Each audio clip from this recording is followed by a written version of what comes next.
All right, I'd like to call this workshop for the West Also Small Key School Board to order. So we have a lot to get through this evening, so I'll turn it right over to our esteemed guests and administrators here this evening. So please take it away. Awesome. Do you have to roll call? Oh yeah, I gotta do roll call. Yeah. Please do roll call. I will do roll call. Okay, Mr. Becker, Here. Mr. Keller, Here. Mrs. Carr. Here. Mr. Sikich is excused. Mr. Burns, Present. Mrs. Kaiser. Here. Ms. Steele. Here. Mrs. Lee. Here. And President Lee. Here. All right, now I turn it over to our esteemed guests Yeah. and administrators. So good evening, everyone. Marty is out this evening, so I'm stepping in for him. And we just wanted to start by kind of reminding everybody about where we've been in this process and what we hope our goals are for this evening. And then we'll pass it over to an awful lot of really important information coming at you at once. So hopefully everybody had a chance to kind of review the slides a little bit. We're going to move around a few times tonight so that we're able to really dive into some detail on some of the maps and some of the things on the larger screen. So at one point we'll move over to the table and then we'll come back to the big area for a discussion. Tonight, we're going to ask that everybody hold your questions until the end, as again, there's a lot of slides and they have a ton of really important detail information. As a reminder, our goal with trying to decide what are our next steps as with the board and with our community was a follow-up to the FACT team's recommendations. And the FACT team's recommendations were to go down from 2 comprehensive high schools to 1 comprehensive high school, 3 intermediates to 2 intermediate schools. And then for elementary, it was from 11 down to the prime recommendation at the tail end was 8, although there was a lot of discussion over whether or not that should be down to 8 or down to 9 in the course of the FACT team's recommendations. So our goal is to figure out kind of next steps in that process. Some of the priorities, Erin will go through those as we started looking at which schools make the most sense to consider for consolidation.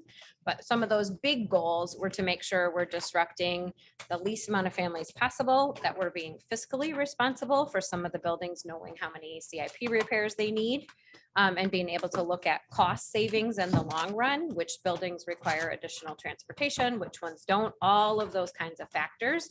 And then which ones have some unique spaces that can be used for other things like that. So the team will go through in quite a bit of detail, all of those things. At the end of the evening, we are looking for some direction from our board in a couple of areas. One, we had the workshop last week where we considered some consolidating of Lane and Longfellow. So we need to know if we're bringing those forward for approval for consolidation next week at the next board meeting. Tonight, you're going to hear about 1 and possibly 2 additional elementaries that would be for consideration. And so then we would need some direction at the tail end of the evening if we would like to bring another elementary forward next week for approval from the board to consider consolidation, or whether that would be 2 elementaries over the course of the next couple of years. The discussion from last week on Longfellow and Lane was to consider closing those at the tail end of the 22-23 school year. And then you'll hear about 2 other elementaries tonight that have a graduated system going forward. What we're looking for at the end of the evening is what would you like us to bring forward for consideration by the full board for action at the next meeting based on what you hear tonight in the workshop at the end of the evening. Okay. And with that, I'll pass it over to the team. Perfect. Well, thanks, Deidre, for the introduction and kind of helping to frame the meeting for tonight. So I want to first just thank everyone for having us back here tonight, part 2 of a saga, I would call it, of a lot of information and considerations, and just overall appreciate the team here's work and the support of everyone here through the process. There's a lot of things to consider, and I know that we all have the best interest of everyone involved in making the best decision possible. So as Deidre mentioned, tonight we're going to spend a good chunk of time here in this space talking through kind of some of the priorities, the goals, the assumptions, kind of what led to some of the draft maps that we'll engage with. And I think the best place to do that is going to be once we've kind of set the foundation, the groundwork. We're actually going to transition over to that group of the rectangular tables there. And then we'll spend a lot of time using the larger screen, because the larger screen you can kind of dive into populated maps to like can we zoom in? Let's zoom in. Let's see how that looks. How close is that school to the next school? Well, it's hard if you're zoomed out, right? And on this screen, it shows you kind of an overview, but for the context of what we're actually talking about with these large decisions, it's easier if we can zoom in and kind of simply show you, and I can kind of like walk us through in a visual sense how to do that. So we'll do that. And then as Deidre mentioned, we're going to hold questions to the end just to make sure that we're efficient. So I encourage you to take questions. We're happy to go back to the very beginning to answer them. By no means will we rush through those questions. We want everyone's questions to be answered in the complete form. So if we can click the next one, Caitlin, oh, I can do it, sorry. So with that being said, quick overview, gonna spend a few seconds here. So Steve, last week, Monday, and Caitlin and I walked us through kind of like, how did we get to this point tonight, right? So the beginning of any continuous improvement is identifying a need, right? So we identified that we have too many buildings and too much space for the number of students we have. So that led us to, that is an assumption. Let's confirm the assumption with an enrollment projection study. That was through Roffers, right? We looked at that and they kind of confirmed that those assumptions were, those hypotheses were true, right? So then the next plan would be, what is a potential long-range facilities master plan look like? And a lot of information, a lot of data went into that to really get a good analysis of like, what is the state of the schools? And how does the enrollment of those schools impact kind of some decisions? So that led us to the facts team, which got a lot of input from community members, from parents, from staff, from the school board, from administration to get us closer to a potential recommendation about how we could address this problem, right? It's always back to the problem. How can we address the problem? So then based off facts recommendation, we created a school consolidation committee, which then dove us into this data that we're going to talk about tonight, as well as last week, Monday. And then the end of last meeting, it was like Deidre had mentioned, a recommendation informally to get some support from the school board about the potential closure of Longfellow Lane. Okay, so that leads us to tonight. Okay, so tonight we intend to really, I guess, get into the specifics around what does it look like to close or consolidate Lane and Longfellow and two potential other elementary schools, and what are the challenges, what are the positives, what are the variables, the considerations we made to make these decisions? Because to make a decision like that, you have to have a framework that you always come back to and go, does this decision potentially support what we're trying to do? So that really is where I would like to kind of start. And we're going to start off with our intermediate consolidation. And before we jump into the next slide here, which is our agenda and priorities for intermediate, I do want to point my focus here now to the packets in front of you. Okay. So in the packet in front of you, on the left side, you have a sheet that looks like this. Okay.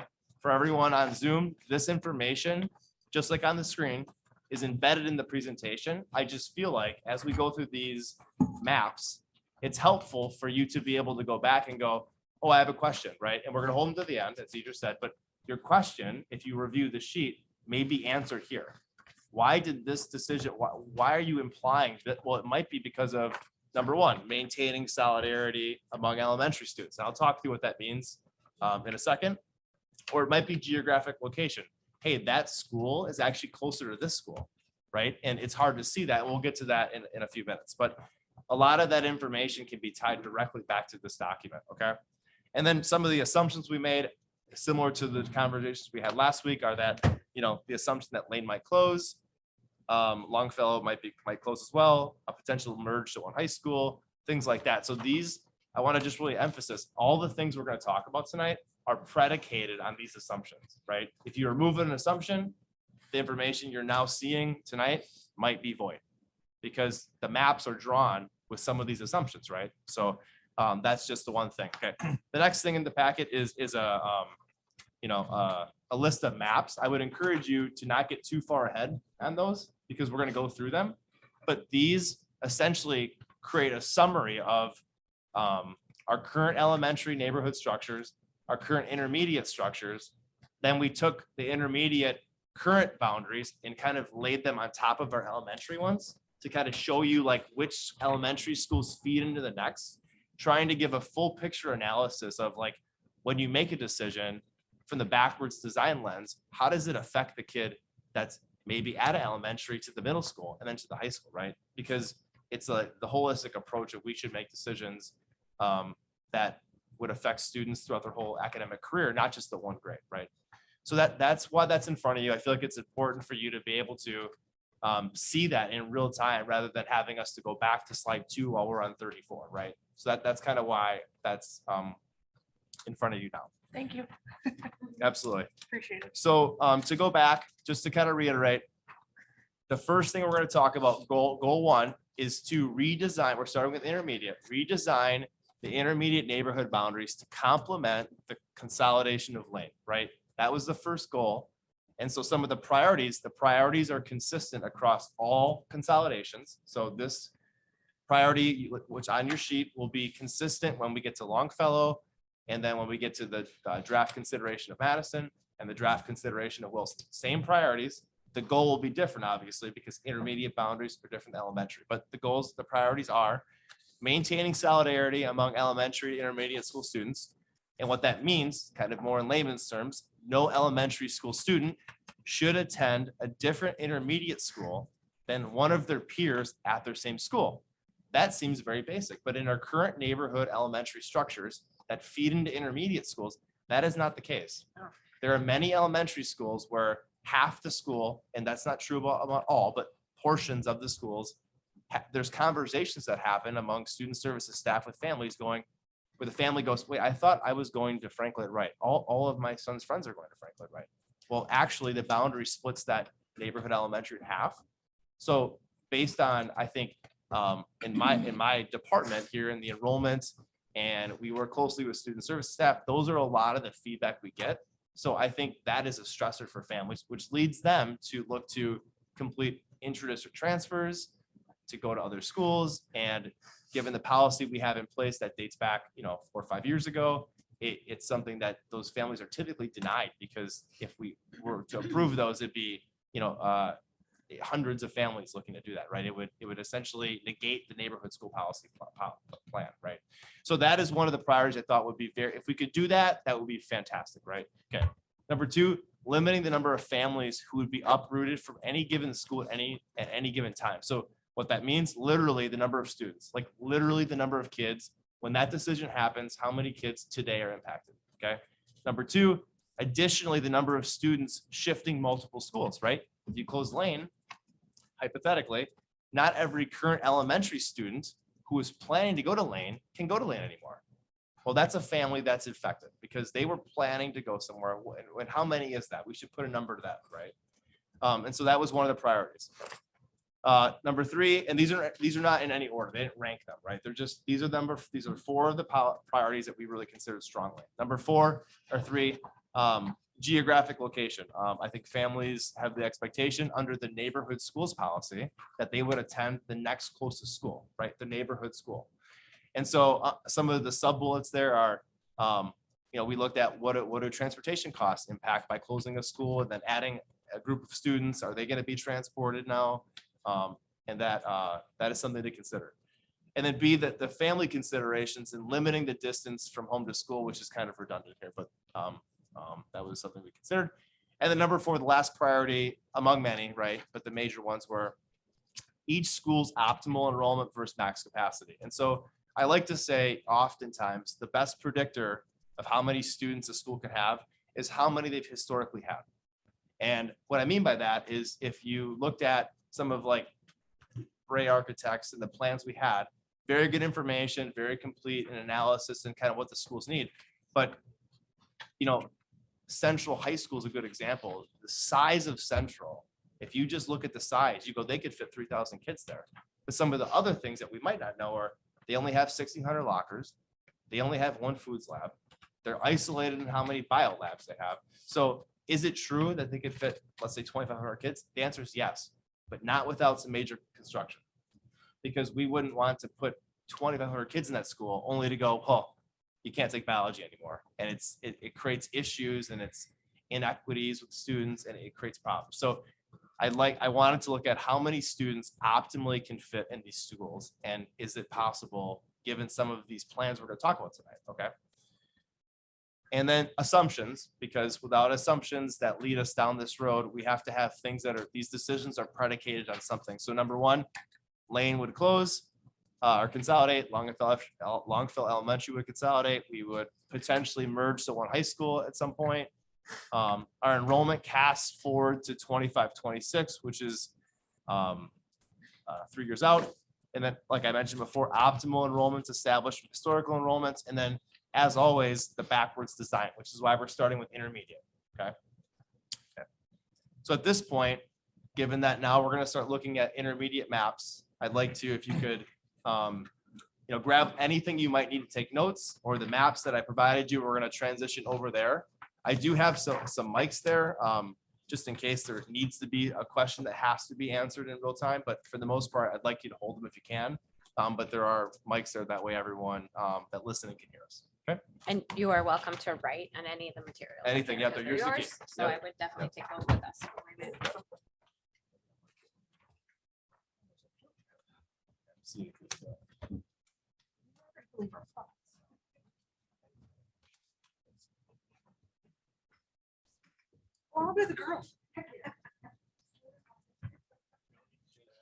That's how it is? Yeah. Wow. Yeah, exactly.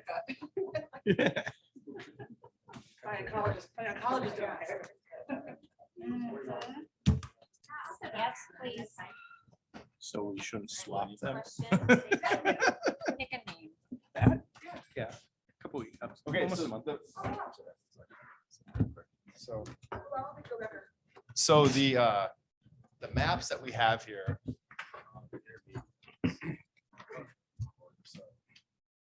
So if you click on these, if you flip to the second page in your packet, I thought they were in order. I must have got the first two squares. So your first map would look like this, just if you have it in front of you. And then I'm going to just talk through kind of what our current intermediate boundaries look like, right? So this map essentially shows you, oh, can you click to the other one? Yeah, this is the good one. And can you click the bottom here to zoom in? Thank you. That's great.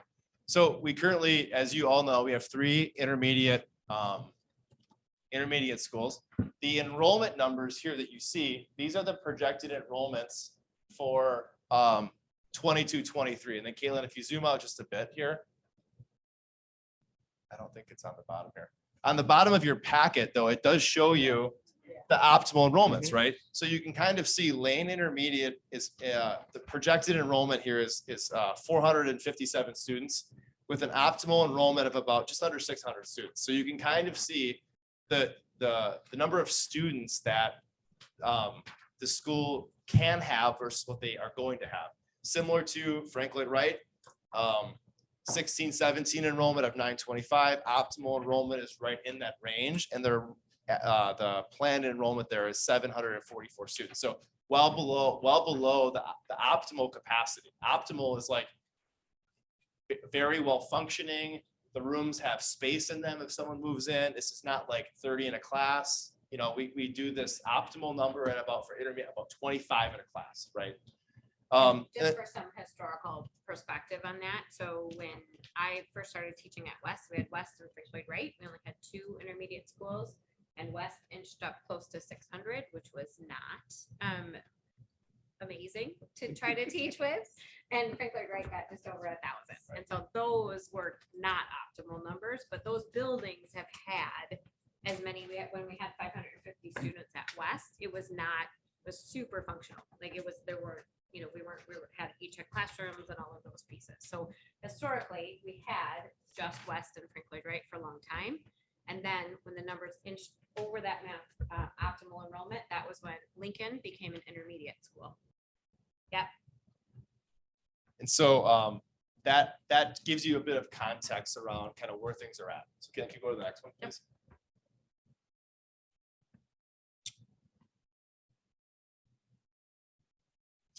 Okay, so the next map we have here, I'm just trying to figure out where I'm at here.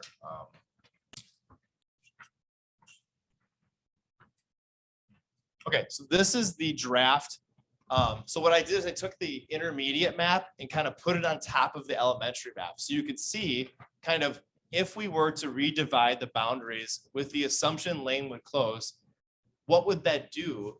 And what would the enrollment look like for our students? Not just in our intermediate schools, but also in our elementary schools. So, and do you still have the intermediate one open, Caitlin, the current? Okay, so currently, and actually, if you click on the red one, the top, Caitlin, the approved. Okay, if you zoom in right here, Caitlin, where the Franklin Wright and West Milwaukee boundaries are. Yep, right here is good. Just a little bit further in, actually. Just zoom in a bit more. I'm trying to not. There you go. And then pull it up a little bit. Sorry. Perfect. Okay, so currently here is 76th Street, right? Okay. So currently everything east of 76th Street, you can see there's about 4 or 5 blocks here that includes FLW. And then it really jags over all the way over. Essentially, this area is all of Jefferson Elementary. Okay. And then it kind of comes down here and then it works its way west all the way until it gets to Lane, right? So Caitlin, can you click back to the draft then? Top right tab. This one? Yep. Oh, sorry. Maybe it's. We said, well, part of our priorities, number one, is to maintain solidarity among elementary or all students, elementary, intermediate. So how can we draw this boundary that both supports optimal enrollments and doesn't cut elementary schools to have students attend to intermediates? Okay. So what we did is we drew the line right down 76, it jumps over, and then it jags back down to 76th Street. Essentially, the goal here was if we included Jefferson into West Milwaukee, how would that balance our enrollment? Because you have to think about 2 things. You really wouldn't go, well, let's keep Jefferson and Franklin Wright and move Mitchell. Just like from a map, you go, why am I almost at the furthest west living over here, going all the way to West Milwaukee? Right? So Jefferson was the natural one, but the question was, can we include all of Jefferson and still make the optimal enrollments work? Well, the answer actually is yes. And it really balances it out well. You saw from the last slide, Franklin Wright lives best about 900 and West lives best at about 500 to 550. And for the purposes of the discussion, really, if we're like a little bit over optimal, a little bit under, you really don't need to get too worked up or like get like questions about that, because we can manipulate enrollment with open enrollment. We do it every year. We actually did it in January because as buildings run more efficiently, we staff for the current students we plan to have. And then if there's any buffer, like we need 10.2 teachers, well, you can't do 10, you need 10.2. So you hire the 11th, right? And then you have 0.8 where you go, well, we're going to use the 0.8 in lower class sizes, but then we're going to open up seats to fill the 0.8 of the teacher to create an efficient school funding model, right? And so we have fill rates, right, to 92%. So when I say that is, this is 25, 26, even if it was 23, 24, that number, I did the math today, it's about 551. But given that we have a year out, we can restrict students going there next year for the 22, 23 year, which would bring that number down from 550 to maybe 542.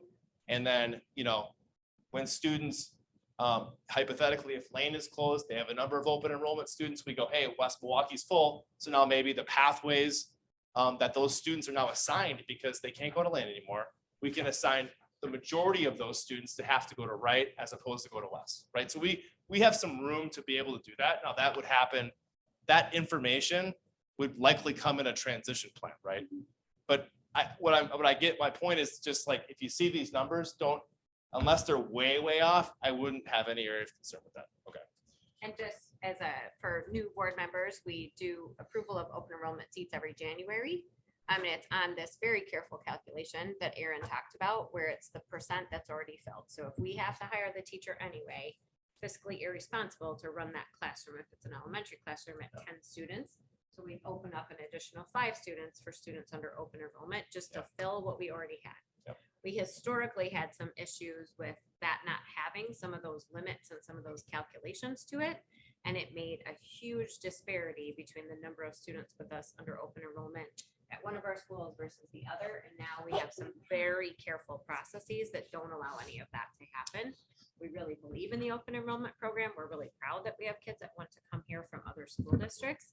But we also want to make sure that that's balanced across our schools so that they're not all in one location or another. So this is kind of what the draft plan would look like. And then Caitlin, can we go back to the presentation now and take a look at some of the data around this, right? So what does this mean?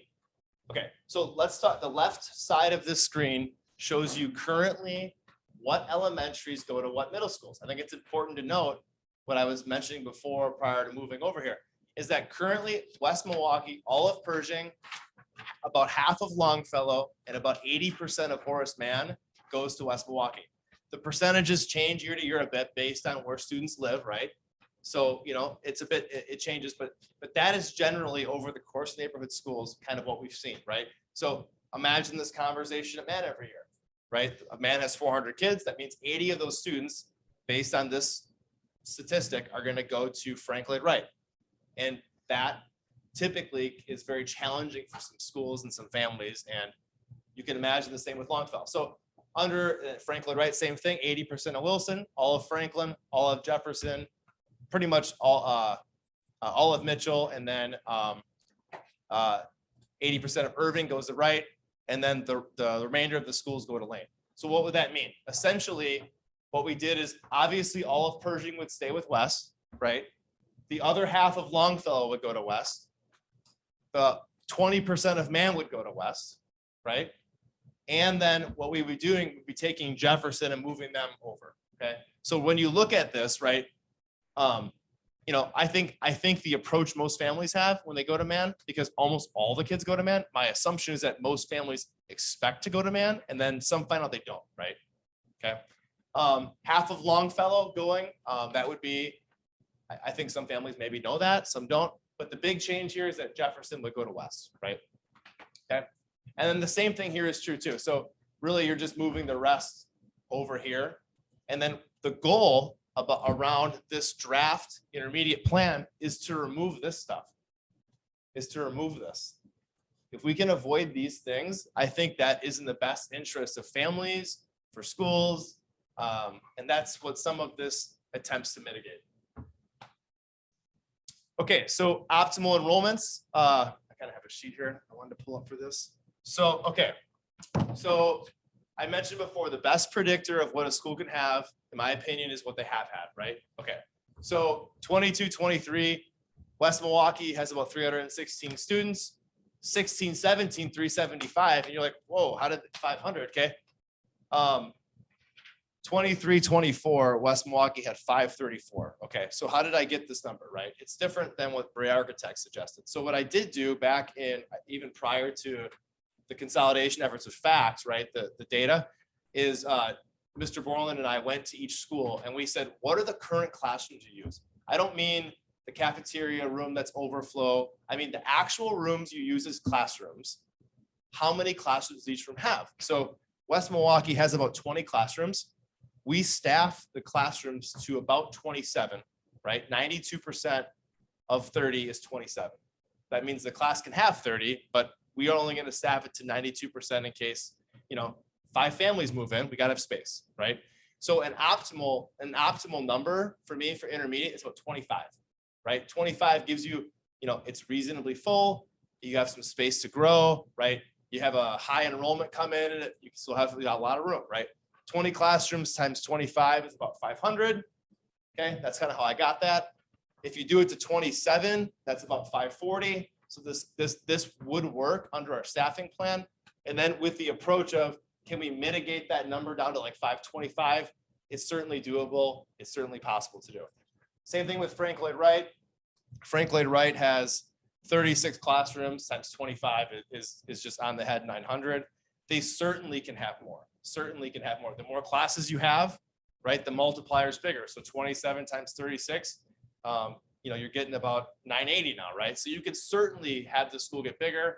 And then, you know, as Frank Lloyd Wright has decreased in enrollment, they've done more creative things instructionally to combine classrooms, to do more deeper learning work. Hence why Frank Lloyd Wright, historically 1,100, 1,200 kids. How did that happen? How is that possible? Well, because given the enrollments decline, they've tried to use the space in different ways, right? So if Franklin Wright ever had to have 1,100, they certainly could do it. It would mean kind of reverting back to what those classrooms look like, right? That's just some background there. And that's based off current projections and includes open enrollment students. What I mean by that is this 316 isn't resident students. It includes resident families and students on waivers and open enrollment students. A student on a waiver, just to note, a student on a tuition waiver is a family who at any point in that time in this school year lived in West Milwaukee's neighborhood and then moved to a non-resident area. So they moved to Cudahy, New Berlin, any of those communities. They can stay under what's called an additional or a current year waiver. They're considered a non-resident, but we're obligated to provide them education for one more year, and then they can apply for open enrollment. That doesn't mean they get in, that just means they can apply to it, right? Okay. And then next slide, Caitlin. So kind of like, what is this map? What does it do? What does it mean, right? So, so it allows students, I mean, in theory, right, to attend, if lane's closing, right, it allows the students in theory to attend the next closest elementary school. You know, with Jefferson moving over to West, one of the things that I thought about was, you know, is Jefferson next door to Wright? And it's not, right? It's almost like if you had two students decide to walk, one walk to West Milwaukee and one walk to FLW, they would reasonably get to the school at the same time. So it's not like Franklin Wright's down the street and West Milwaukee's 2 bus rides and an Uber to get there, right? It's not like that. I don't know if that makes the conversation better for them, but I'm just being like, it's reasonable that they could go there and there wouldn't be a massive argument about it down the street. There's going to be other schools to talk about later where that is not the case, right? So I just mentioned that intentionally. So it affects the least number of students in a new intermediate pathway. What I mean by that is really, what does this do for elementary? Well, by all of, I mean, we're talking really about 1.5 schools where there's a conversation about you're going to be going to a new intermediate school, right? Other designs, you're looking at cutting schools in half and then having discussions with 5 schools as opposed to 1.5, right? And really, you know, with Longfellow under the plan later, this half of Longfellow actually is going to be going to Jefferson. Okay, so we'll get to that at a later point, but really you're just focusing on Jefferson then, right? I think in terms of messaging, communication, you know, plans for staff, it's easier to communicate with one community rather than 5. You know, I just think from a perspective that way. Mitigates costs. So currently all of Lane is bus, so we're already paying for that. It's already the plan. So what does it do? It would add about 2 to 3 buses. It's really a range. I don't like to use ranges, but like what happens when we redevelop boundaries is it's not as cut and dry of if you're 2 miles, you get a bus, and if you're under, you don't. If you're over, you do. That's cut and dry. But if you're under, it might mean that we have to provide a crossing guard, right? It might mean that we have to bus you. Under our current designated hazards, any student that would be going from Jefferson to West Milwaukee, I don't believe they would need to have a bus given the walkways, but they might need crossing guards. And under the current capacity for busing, I think 2 buses is very reasonable given the ridership rates we have at intermediate school. But the extra, I mean, it could range here because we might need 2 crossing guards. So I think that's a really conservative, reasonable number that it would cost. And then, as we've been talking about, this configures for optimal enrollments at Franklin Wright and West Milwaukee. Okay, so this slide, and most of these slides you'll see tonight are consistent. So it'll be the map, it'll be the enrollment analysis, it'll be the consistent variables. So to close or consolidate intermediate school, you're looking at about just under $1 million a year in terms of cost savings. Number of families affected. You know, it's kind of hard to encapsulate this a bit for the intermediate because I took the approach of who does it affect today? Well, that would be all of Lane, right? Okay. And then who does it like unintentionally affect? Well, it unintentionally affects Jefferson and Longfellow.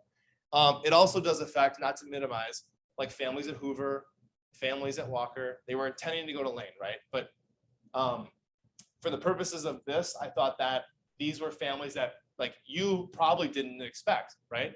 That would be affected. You probably expected families at Hoover to not be able to go to Lane, right? So that's kind of why I put it like that. I mentioned this here. This is kind of an estimate. This is really probably reality, right? So it's kind of a range there. And then CIP costs in your chart, you have the second page is a full analysis of all the elementary schools. But for the intermediate, we didn't have that on there, but that's also there for you to look at too. But you can kind of see that kind of the cost to bring Lane up to, I guess, to code, right? So that's kind of what that is. You know, I usually like to make the presumption that the larger the school, right, the more money it probably costs to fix. So I think a good analysis is probably the square foot piece of this. So, you know, Lane seems to be, in terms of square footage, costly. So, next slide. Okay, so that is the intermediate schools. So the next part we're gonna do is jump into our elementary consolidation. Next slide, Caitlin. So this is, like I said, very similar. The goal is different now, right? Now we're looking at backwards design. We started with intermediate. Now we're gonna jump to elementary.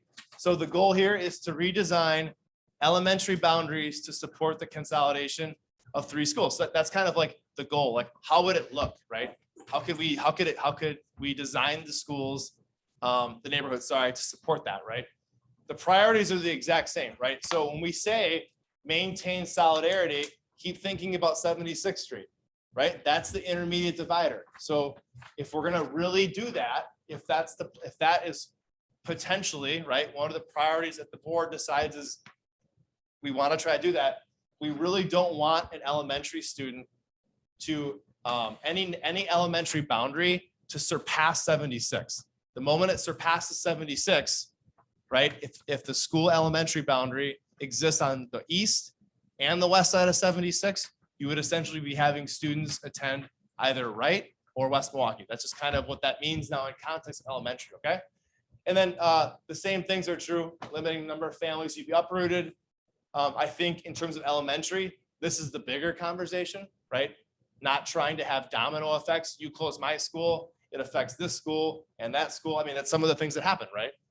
Next slide, Caitlin. And then geographic location, that is for one of these maps that at the surface is a larger issue, I think, for one of them. And then, as always, keeping in context optimal enrollments. All right, next slide. Assumptions, we kind of talked about this. We can probably go past that. And then if you can click on the, yeah, that one, Kayla, thank you. And then if we could, this is the current elementary map. This is the first map in your packet here. So just to kind of give you an overview, if you can zoom out a bit, Caitlin, just one click out. That's great. So this gives you kind of a picture. I feel like most people don't know what every school is, right? It's, how would you know? You don't spend any time with it. It's just a nice little reference, I think, to have. And then as always here, the enrollments are the 22-23 projections. So you can see kind of how many kids are we planning to have at each school. And then of the schools that we'll talk about, I'll provide what the optimal enrollments are. So you can get some context around like how much space is at that school, because that's a big thing, right? I mean, if we're going to look at consolidating elementaries and, you know, you take 8 or 9 divided by the total number of elementary school students, there should be some uniformity, right? We wouldn't want Jefferson to be 600 kids and be bigger than our second intermediate school, right? I don't think that's what we want, right? So there's just some things to like background noise a bit, I call it, okay? So that's currently what it looks like. We can click out, Caitlin, and go to the next slide.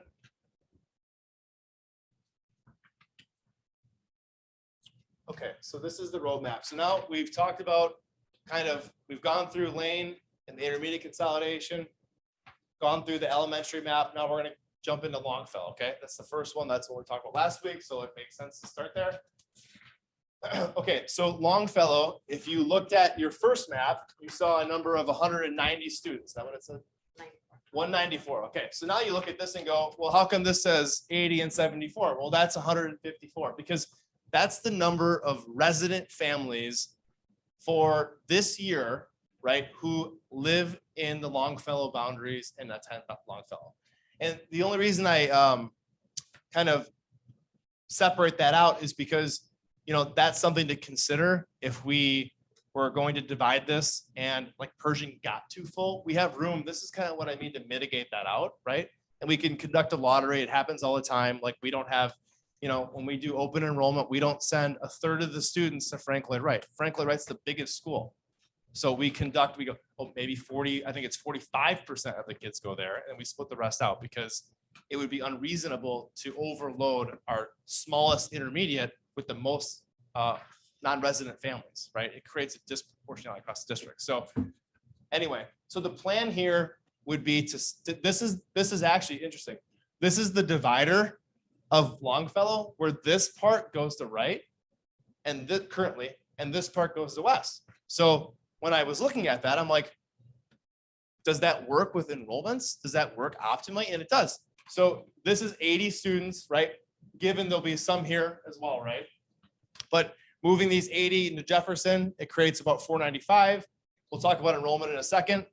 And then moving, I think this is actually, what street is that? 80, it's hard to tell. I should know that. 62nd? 60th? 60th? Okay, yeah, 60, okay. And then 74 students would go to Pershing. It actually works out well. Can you click back to the elementary one, Caitlin? One back. And then zoom in right here a little bit. Zoom into Longfellow, right there. So you can kind of see this half right here. Like, look at the proximity up to Jefferson. I mean, it's under 2 miles. The families, I don't believe will need a crossing guard, but they might. That's the sheriff's department's piece of that. They come and do an evaluation. But like, you go back to the priorities, right? This is, I think for some families, I think they actually live closer to Jefferson than these families. So, I mean, it's very neighborhood-like, right? Like, I can go to Jefferson and be closer to some families who already attend Jefferson, right? So it seemed very reasonable for me to think that. And then if you kind of pull the map that way, Caitlin, other way up. Same thing. This is a little bit more of a hike, but in terms of optimal enrollments, Pershing is a small school. So, but for context, this group lives under 2 miles to West Milwaukee. So it's not a super long trip to school. So, okay. If you could jump back to the presentation, and we'll go to, perfect. So what does this mean? So optimal enrollments. So Jefferson next year has 415 students. In 16-17, they had 513. Optimally, I think Jefferson, a really good number for the school is about 500. Anything bigger than that, I mean, West, for context, right, is going to have about 525, 550. You could put more students at Jefferson. I just think from a proportionality perspective, it's probably best to try to mitigate that. So consolidation in 25, 26, 492. Even though this would happen in 23, 24, that number isn't going to change very much. Jefferson has about 28 classrooms. So the number for elementary, it's a little bit of a, how does it work? Because 4K in kindergarten, we plan for 18.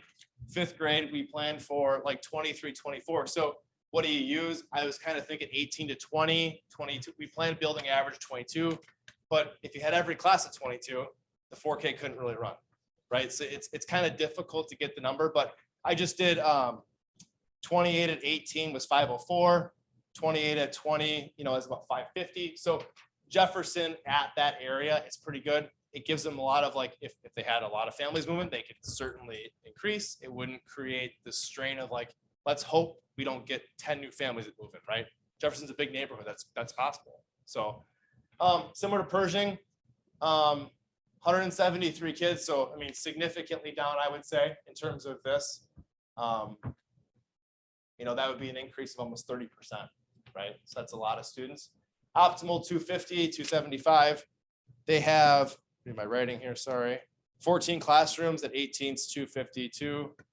If you get that to 20, you're right at around 280. So this is, in terms of enrollments, I think it's very reasonable. I think in terms of geography, very reasonable. It maintains solidarity. All these students would go to West because Jefferson's going to West now. And a lot of these families, in my opinion, a lot of these families at Longfellow intended to go to school with the Jefferson students, and now they're going to Jefferson, right? So, I mean, there's some, I think it checks a lot of boxes here, I think. That's all I'm saying. All right, next And slide. just as a reminder, one of the priorities of FACT was to keep representation in all of our neighborhoods. Oh, good point. So Thank you. Pershing is our only elementary in West Milwaukee. So FACT had some very strong recommendations that means Pershing is not up for consideration for consolidation, and nor would Hoover and nor would West Milwaukee, because they help us represent all of the areas that make up our district. So some positive, I mentioned these before, but I'll breeze through them quickly. Positives, allow students to attend elementary school closest to them, literally. All students would attend the same intermediate school. Currently, Longfellow is a walk zone, so that would increase costs, right? But given that it's under 2 miles, we wouldn't be obligated to bus, but we probably would be obligated for some crossing guards. And that's pending a sheriff's audit. It would take probably 4 or 5 months. So something that, should the board move on action on that, we would definitely engage with them early to get those figured out, the locations, and then work with all city management to get that set up for the following year. And then, as I mentioned, configures for optimal enrollment. And the next slide, Caitlin. Challenges, these are going to be thematic, right? Closing a school represents challenges always. So like just the ones we've been talking about, half of Longfellow was planning to attend right. Under the consolidation draft plan, that wouldn't be possible. Parents literally would be like, Longfellow's in the middle of that neighborhood. So it's just going to be different, and that is not better, right? So that's a challenge, going to a different school that's further away. And then it would split the school in half. So this creates challenges as you look at student body, right? Having the conversation as we talk about, how do you close the school? How much time does it take? Well, this is what takes time. It's meeting with the families and hearing their concerns and setting up tours, and then working with half the staff, right? What school am I going to go to? And how does that process work? And that's some of the work, right? Because we want to, at a time where, finding teachers is probably as difficult as it's ever going to be, right? And keeping our families, we've been talking about that a lot over the years, and keeping resident families at our schools. This is where the work really takes place. So that, to me, honestly, is the worst part about this plan. Right? The best plans are all the kids at a school go to one school together. That's the best plan, because it allows the teachers to remain as a core, right? And we can work out plans for maybe the coach goes with. I mean, we'll have to talk through that, but that's like ideal. And it isn't always possible. Like, this is impossible, right? They all can't go to Pershing. It won't fit. So some challenges. And then this is a slide that you saw with Lane. So consistent with some of the variables that we talked about before. So the estimated savings and consolidation on average of an elementary school is just under $500,000. These are the areas. So office, administration, operational support, services, utilities. It's the things that you probably would have guessed. Number of families, that's just the number of families at Longfellow. And then 2 to 3 crossing guards. It's about 10 to 15,000 depending on the contract year for a crossing guard. So that's about the range. And then the CIP cost of Longfellow for Chakotay is just over $8 million. Okay. The next stop for our nice map here is Madison. So we can kind of jump to the next slide. So Madison has 2 maps. Okay, so let me talk about why. So like I said before, a lot of plans are contingent on things, right? So the first map it's just like you could do either one. I didn't really find a massive benefit to either one, but I do have a preference. So we talk about that. So we'll start with Walker because it's my preference. So so Madison, I demonstrated like Madison has 174 kids. They would all go to Walker under this plan, right? So Madison this year has about 153 students, resident, 42 non-residents. If you add those two together, it's 195. So just check that out. 195 next year to 174. So that represents about 20% of the school. It was declined. So that tells me the 5th graders leaving are much higher than the 4K coming in. So that's just a reality and of where Madison's at. So under this plan, moving the students to Walker, it would work. And that's kind of, I guess, it's just pretty straightforward. Aaron, somebody asked just if that should say Madison, and it's the assumption that Yeah. if these students all went together. Yeah. We asked that the other day. Yeah, I updated this 3 times and I was like, well, I kind of want to show that this would become Walker. You know what I mean? Yeah, so, yeah. No, I hear your point there. Yeah. Okay. Okay, we'll go to the next one, then, Caitlin, the Wilson slide or the Wilson map. And this is just preference, right? I mean, there's a lot of ways to do this. I think this could be an option. It's not my preference or my recommendation, but if hypothetically you go, hey, you know what, we don't want Walker to get that big that fast.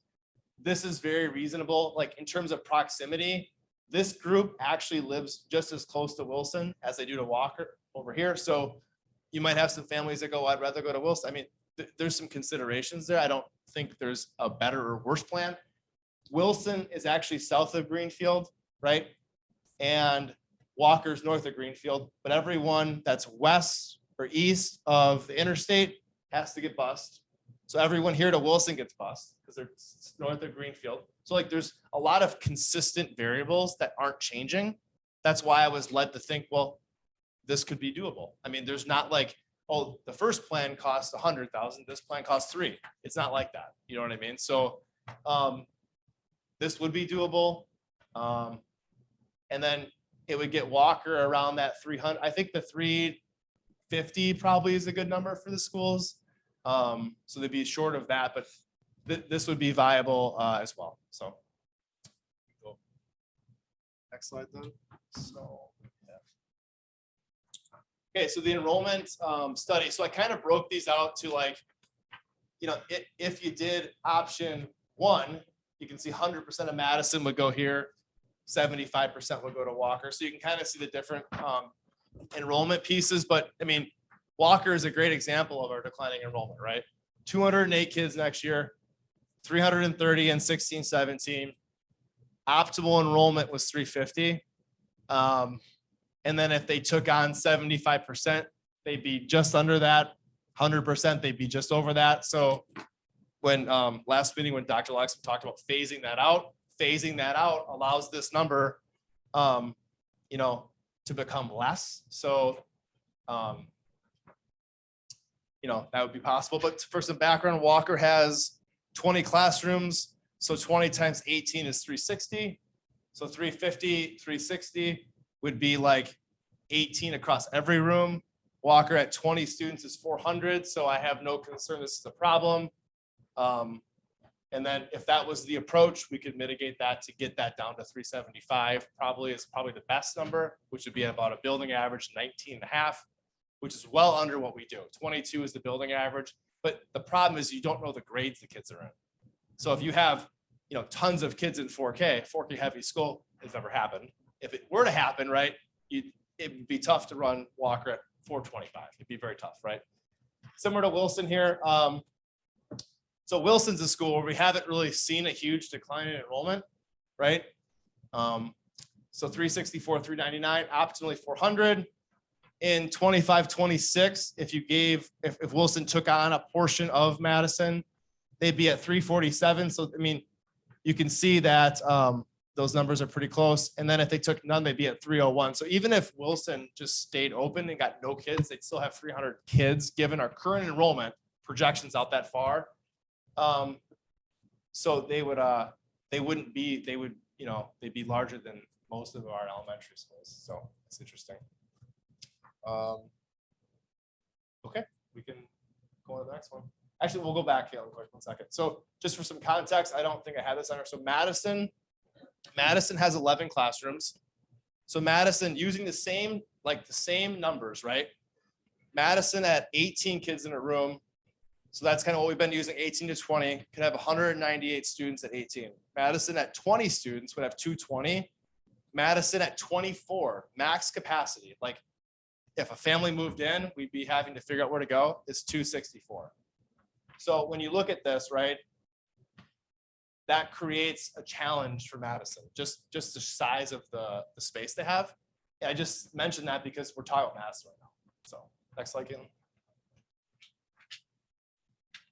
So positives, allow students to attend the elementary school closest to them. I kind of mentioned this before, Madison's limited in capacity. You know, we would never fill the school to 24 in a room. So 264, we would never do that. So I think optimally 225 is probably a good number. 250, they'd be at, 22 in a room. That's what we staff for, right? So that's kind of what that's at. All students would attend the same intermediate school. So we're talking moving kids from Madison to Walker and Wilson. They're all going to Wright under this plan, right? Configures for optimal enrollment, and then to me a positive here is that we showed on the map Madison has 143 resident students, so it really affects the least number of families in terms of that. So that to me, given the ladder of the discussion, is a positive, right? So it's kind of that. Next slide, Caitlin. Challenges, these are going to be thematic, right? Same with Longfellow. Parents would be required to travel further distance to school. Currently 20% of Madison's transported. I got to think why. I think it's because they have to go across the interstate to Madison. I think that's why, right?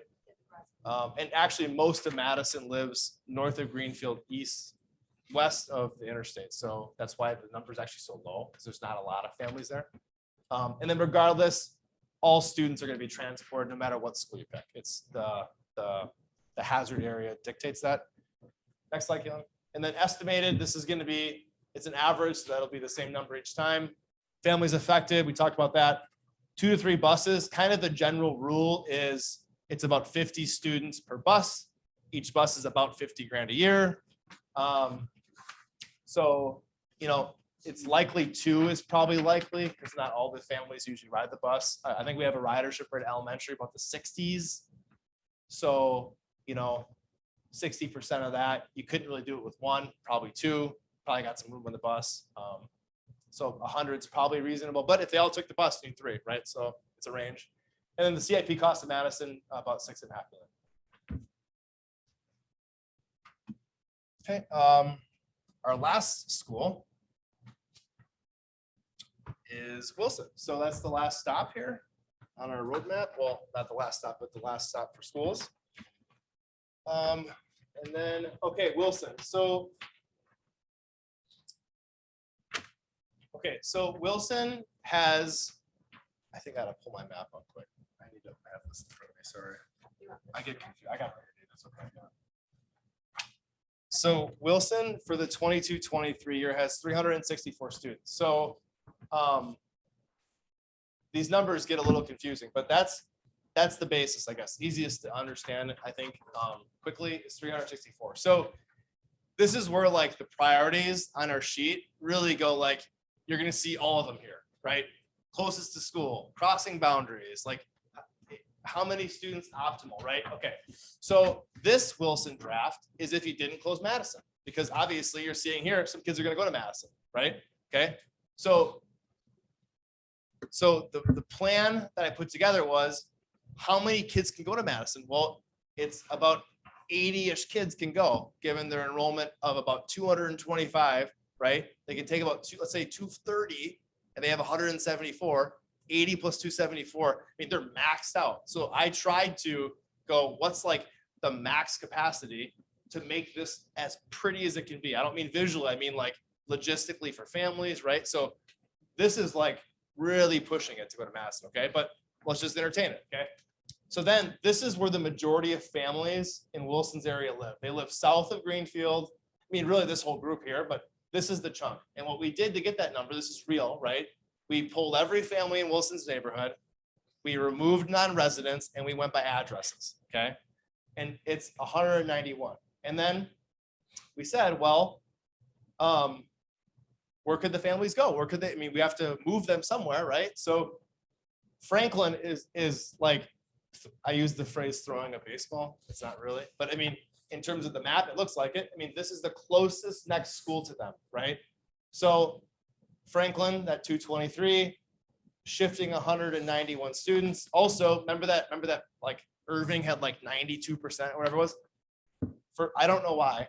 This portion of Irving actually attends Irving when they literally are the closest to Franklin. So I said, well, if we're going to redesign the boundary, why would we just not include them, right? It doesn't make sense. Why would this map jag over like that? I just didn't seem to make sense. And then I said, well, it's only 10 families.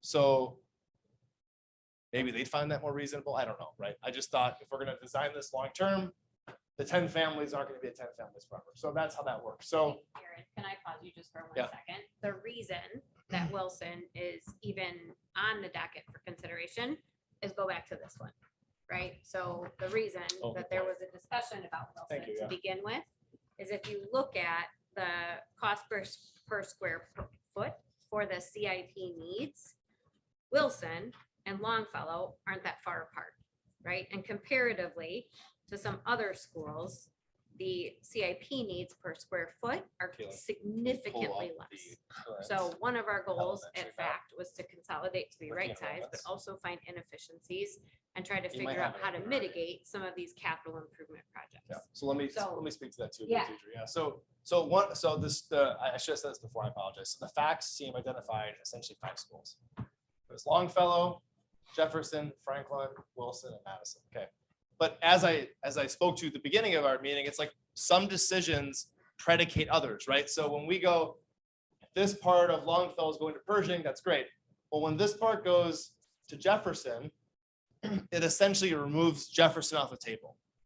If we're going to close both, now we got to figure out where 700 kids going to go, right? It would be a very difficult challenge to have that. And then all the priorities we have would essentially be out the window, right? Okay. Franklin, almost all of Franklin literally lives right next to Jefferson. So then if you're going to close Longfellow and have some of the students, half of the students go to Jefferson, how can we reasonably tell families you're going to travel 1.8 miles over to Irving when you can walk to Jefferson? So just based on geographic location, Franklin came off the table. I just didn't see how that was doable. We get that question already. I mean, it already comes up with families, okay? So then it left us with Madison and Wilson. That's kind of the background of how we got to this discussion. And then how those came to play were based on the list that Deidre just talked about. And those 25 Wanna flip back factors to that the Wilson then? team had looked at that took a whole lot of things into consideration that you heard about last week. But So- the cost, the CIP needs and the cost of renovating Wilson is also on top of the geographic map, why it's at the table for consideration. So this is kind of where the map's at. So you can kind of see if this group went to Madison, you'd have about 258 students. We said 225 to 250. So that is full for Madison. Franklin, this includes something else, and I'll get to that next on the second half here. Adding 191 students to Franklin, essentially Greenfield's the divider. So if you move this down, then you're gonna have students go to Horace Mann, but go through Jefferson's neighborhood to get there. I just don't see how you could explain it to someone. I gotta walk through a different neighborhood to get to my neighborhood, right? So this became the boundary. Plus, if you have students go across Greenfield, now you're busing them. So it's like there's domino effect issues that can come from that. So 191 students plus the 10, maybe you don't include the 10. It's, about 385 students. This group going over to Mann gets you about 454. This is completely doable with Horace Mann. Horace Mann could take students by no problem. And then can you scroll, Caitlin? Just scroll down. So actually scroll back up, sorry about that. Because Franklin can't take all the students, you have to figure out a way to move some students out of Franklin, right? So if you scroll back up, this is Arthur Avenue, I believe. And so the only way that I could find reasonably to make this work would be to have this group of students. And I think the hospital is right here, and this is McCarty Park. So there isn't a ton of students, but just that relief of 30 students, I mean, and these are projections out. So I think we had talked about this before, Noah, that maybe it isn't possible, but it's hard to know, right? If you get to that year and you're like, we have too many kids, that's a problem you really can't solve. Space is a problem that it's very, very challenging to solve. So this to me, moving this group over to Mitchell, and this group's already bused, so likely you wouldn't need to add a bus. It's probably yet to be seen, but that's kind of how that would work. So if you scroll back up, that's kind of the Wilson plan if Madison stayed open, okay? We can probably click out then, Caitlin. Okay. So Franklin, I had this up and I forgot a piece of paper here. So Franklin. So Franklin's 22-23 enrollment is 223. 16-17 is 333. Their optimal enrollment is 375. So I did the plus 161 because it subtracts the 30, right? The 191 actually should be 171. This should be 370. I forgot the 10 students at Irving. It should be 373. Sorry about that. Subtract the 30 off. It gets them in terms of optimal enrollment very close. I'll get the classrooms up in a second. I forgot to write that down. Horace Mann, there's no issue here for Horace Mann. They've seen, I guess, across the district, the declining enrollment has affected Horace Mann. As you can see, optimally, they can fit a lot of students. It's just that they're kind of pocketed between Irving and Jefferson. So unless you were to close one of those two schools, it's kind of hard to get students there without kind of complicating geographic pieces to that. So they would get about 68. So that helped them out here a bit. That's that. Next slide, Caitlin. So Madison, I actually should say 21-22 enrollment. Sorry, it's 194. 241 is what they had in 16-17. Optimally about 240. It's 225 and 250. 242 there. Adding 84 kids gets them over that. We could always shift that boundary a bit if we need to do that. Mitchell 289. They've experienced similar, percentage enrollment decline as Horace Mann just showed. Optimally 400, very reasonable. They could have that. Adding 30 gets them to 323. And that's enrollment projections. And these are difficult to cast out. What you're doing is taking K4 kindergarten first, the projection, right? Multiplying it by 2 because those students become second, third, and fourth, and then take second grade and add it to it because second will be your 5th grade, right? And so then you have to apply, like in kindergarten, we see about a 6% transition increase of enrollment. So then you're trying to, forecasting beyond 2 years out gets very challenging, but given kind of the trends we have, this is, I think, pretty close within a standard deviation. About 5% is my guess. We typically enrollment project about 1 to 2% minus the COVID year. So this is, I think at least reasonable to predict. So move on, Caleb. Okay, positive. So besides the Madison piece, which obviously if we needed to, we could move that border over to include less students to go there. So I think it does create optimal enrollments and clean in terms of dividing boundaries, like the Greenfield piece, right? You can create some like clean new boundaries. It removes the piece to Irving, right? That helps. There's some positives there. Next slide, Caitlin. So challenges, right? I do see some challenges here. I think in general, closing one of the larger schools, just as you've seen, right? Where did the students go? It creates a challenge, right? How do you do that? With a current projection at 364, it's difficult to do. Okay, the next thing is one of our goals is maintaining solidarity. So we're going to have students under this plan, not the plan, a plan, right? A plan, go to Horace Mann.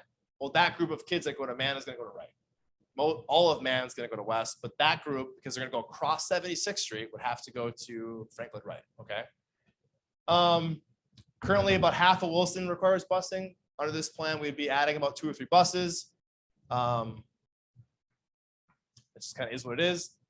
So this is 2 big things here that are kind of like additional issues. Closing Wilson without Madison, right? So that means you're going to increase enrollment at Madison. We're going to be left with a few years. Walker would become the new Madison with enrollment. Okay. Walker's at 208 next year. I don't think that they're going to have a huge drop, but even 5 or 6 kids a year is going to create this issue. 3 or 4 years out, 8 or 9 kids a year, that's 20, you're down to 180. It causes issues. in terms of like staffing and enrollment, staffing small schools, I don't mean from an efficiency perspective. I mean like literally doing it. And it's, teachers have their normal teaching load, and then the building principal develops a schedule. Well, they need someone to do bus duty, recess duty, lunch duty. Depending on the needs of the kids, they might have the teachers doing a duty where they're in the classroom supporting, a more challenging class. I mean, there's a variety of things that happen with small schools beyond just like a fiscal efficiency perspective, right? So,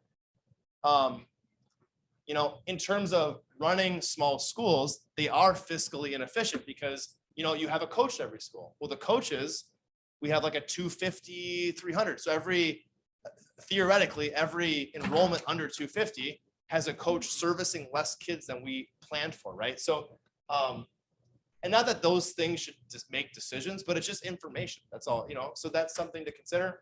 And with the specialists, Erin. Yeah. It's been our goal for a Yeah. while to try to reduce the Right. travel for our Yeah. specialists and And we've tried this year for the following year to make sure that no elementary school has more than one team, right? So current we had 2 schools where they had 2 different teams servicing our kids. It's like we should have one art teacher for that school, not 2 different people. I mean, when you go from 2nd to 3rd, you should have a new art teacher. Why are we doing that, right? So we kind of work through that. There's some reasons behind that.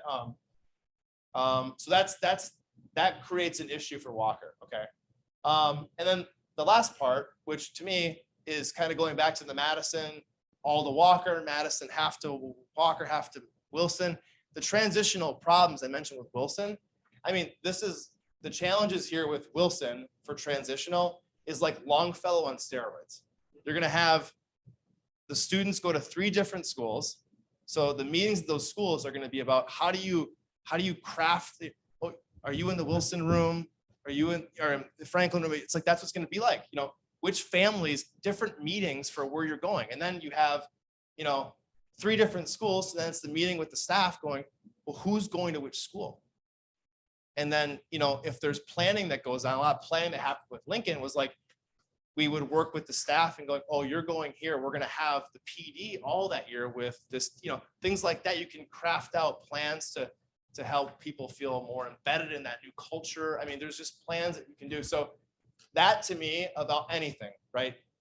We can move families and move schools. I mean, you can do all that. That to me is one of the biggest challenges transitionally for the families to get acclimated enough to want to stay, right? Without reducing our enrollment by, 180 students, be half that school. I mean, that would be a huge, huge loss. So next slide, Caleb. Hopefully I'm done. I'm losing my voice here. So, okay. So the consistent variables, we've been talking about this. So the savings, and granted the savings, you have to kind of subtract that out too, right? This isn't like baked in because each plan is different in terms of the expenses. So, and that's true for all the slides, not just this one. Okay. So about 500,000 number of families, it's about 414 if you kind of bake all of them in, right? There, increased costs, that should say 2 to 3. That's a typo error from last slide. Sorry, 2 to 3, about 100 to 150. It's my fault. And then the CIP costs, which to me is the issue with Wilson, right? The cost to improve it. And that's the consistent variables. Next slide. Okay, so then what I wanted to do, I think it just like it helped me. And so, and maybe you wouldn't find it useful, but I thought it was helpful for me. It's like looking at a distribution map, right? If you close 3 schools, like this is kind of where I started. If you want the next slide, Caitlin. So to me, like when I started looking at this, and you can zoom in when we go, oh, this kind of like shows you the picture of like why Jefferson and Franklin really to me like weren't options. It's like you're gonna push kids this way. If you push kids this way, you got a problem here, right? So just like from a distribution perspective, if you're gonna move students, this group of students west, then you got to keep moving students west, right? It's just kind of how it shakes out. If enrollment wasn't a capacity barrier, it wouldn't be a problem, right? So then if you closed Madison and Walker, well, then this group that was planning to go to Madison really would go to Irving, which probably isn't too unreasonable to do. But they'd cross the interstate here, right? So they would be bused, right? But this is kind of like, it helped me kind of put this in perspective, like how it could look.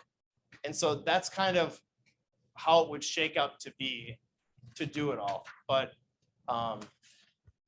you know, some of these plans are cleaner than others, and it's just kind of how it works out. I don't, you know, there are ways to mitigate that. The ways to mitigate that would be to redesign all these boundaries right here.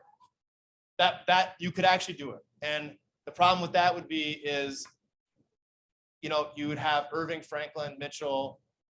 If you close Wilson and Madison, you probably would maybe have a portion of Hoover maybe get, I don't know. I mean, you have to like work at that, but that is the way to really do it without having it be shifting. It'd be, we're going to redesign them all, right? And that would be the way to do it. But we're trying, my approach was trying to affect the least number of families to accomplish the goal of consolidation. So, okay, that's a ton of information. Yeah. What's that? Just that last consideration before we go back. Oh, yeah. And then the last consideration was, you know, our building lease ending in 2024. So, you know, to continue to do that from a fiscal perspective probably isn't something we want to keep doing. So whatever plan we decide, you know, in terms of what schools could consolidate when they're done, I think it's something we should try to do to bring back savings to the district, because that is, it's expensive, right? So that's it. I'm gonna take a drink of water and I think we can transition back, and then we'll have some discussions. And then if we need to transition back here for additional information, I can do it on the TVs, but if you want me to zoom in and out, I can do it here too.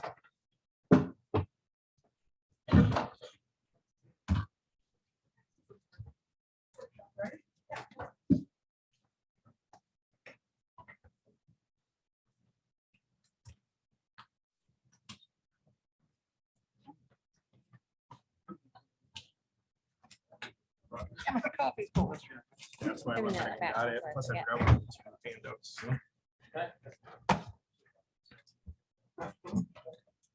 Some of us are geared than others. Princess and the Pea over here. You two can't sit together. Like, What? Why not? We were well behaved. and Very quiet. well behaved, except for the squeaky table.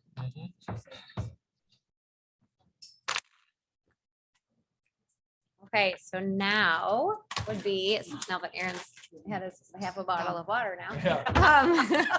Now would be a time that we can start answering questions that board members may have around kind of the plan. Just as a reminder, sort of the original suggestion was considering Lane and Longfellow for the tail end of the 22-23 school year, another school for the end of the following school year, and another school at the end of the following school year. And one of the questions that came up last week is, well, why wouldn't we, if we were going to do 4, why wouldn't we just do them all at once? And when we transitioned Lincoln to be now what is Key, and we wanted to make sure that we had students and families engaged, we wanted to make sure we had staff that were engaged.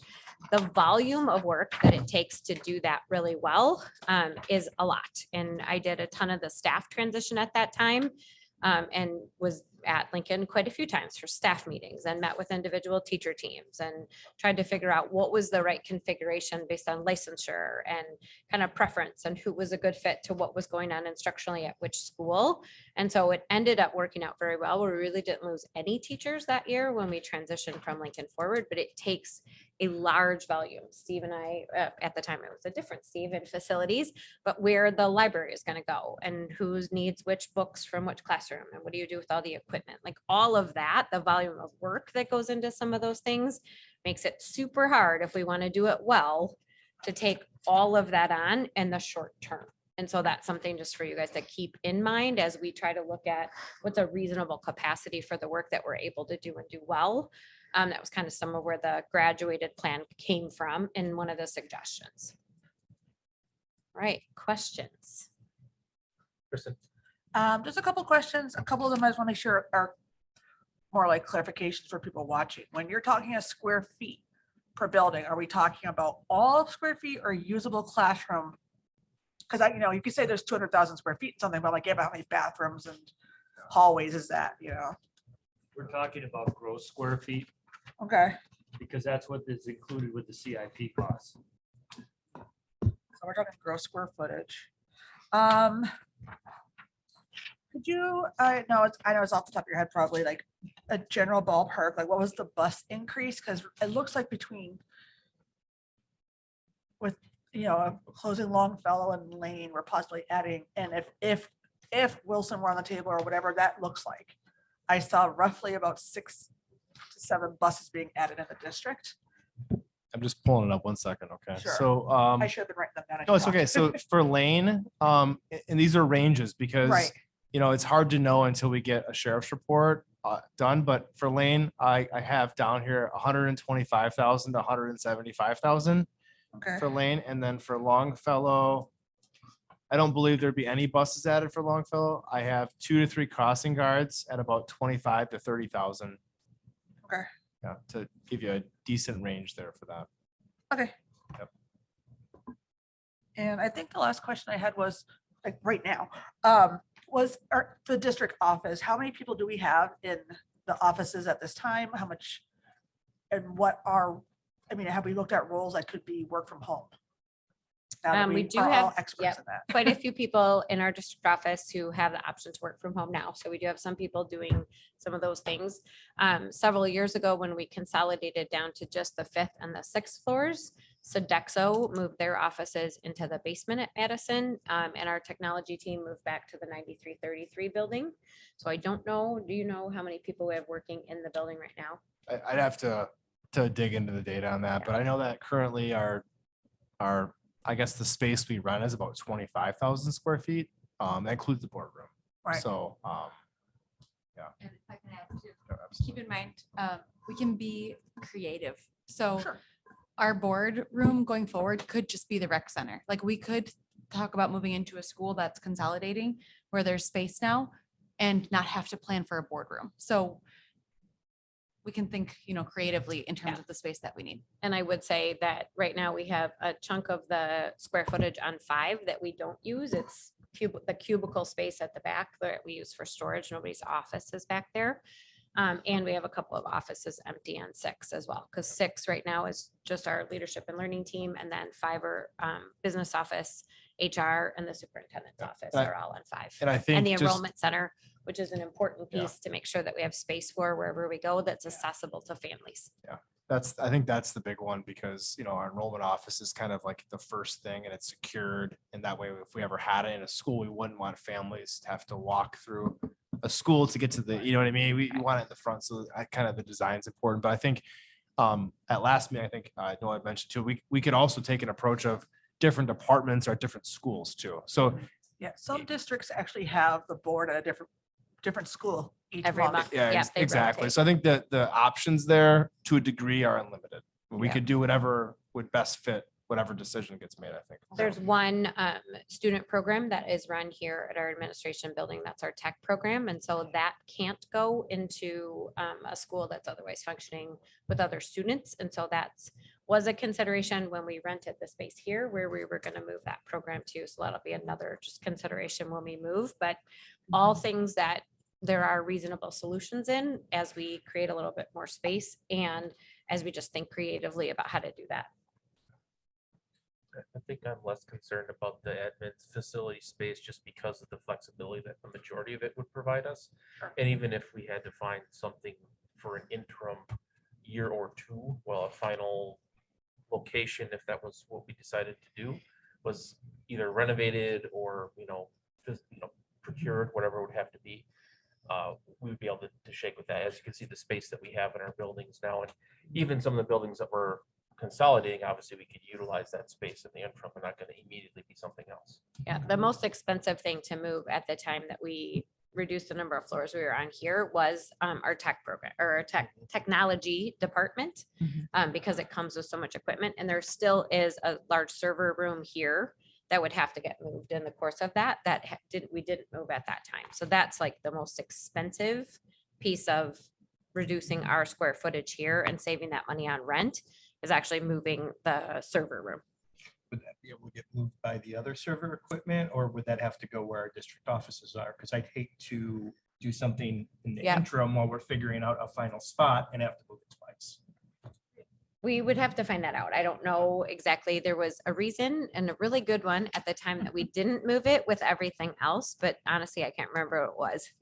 I But wanna they, know that. the long-term plan would be not to have a server room somewhere where the rest of the department isn't, obviously. And so, but that's something we can find out. So what is going to be the plan for families that already have students in one of these schools that are impacted? And it's probably going to be more so the case at the intermediate schools, although a little bit because of some of the movement at the elementary schools too. So for instance, we might have a sixth or seventh grader next year at Wright, who would then be a seventh or eighth grader the year where everything changes. And maybe you now have a sibling.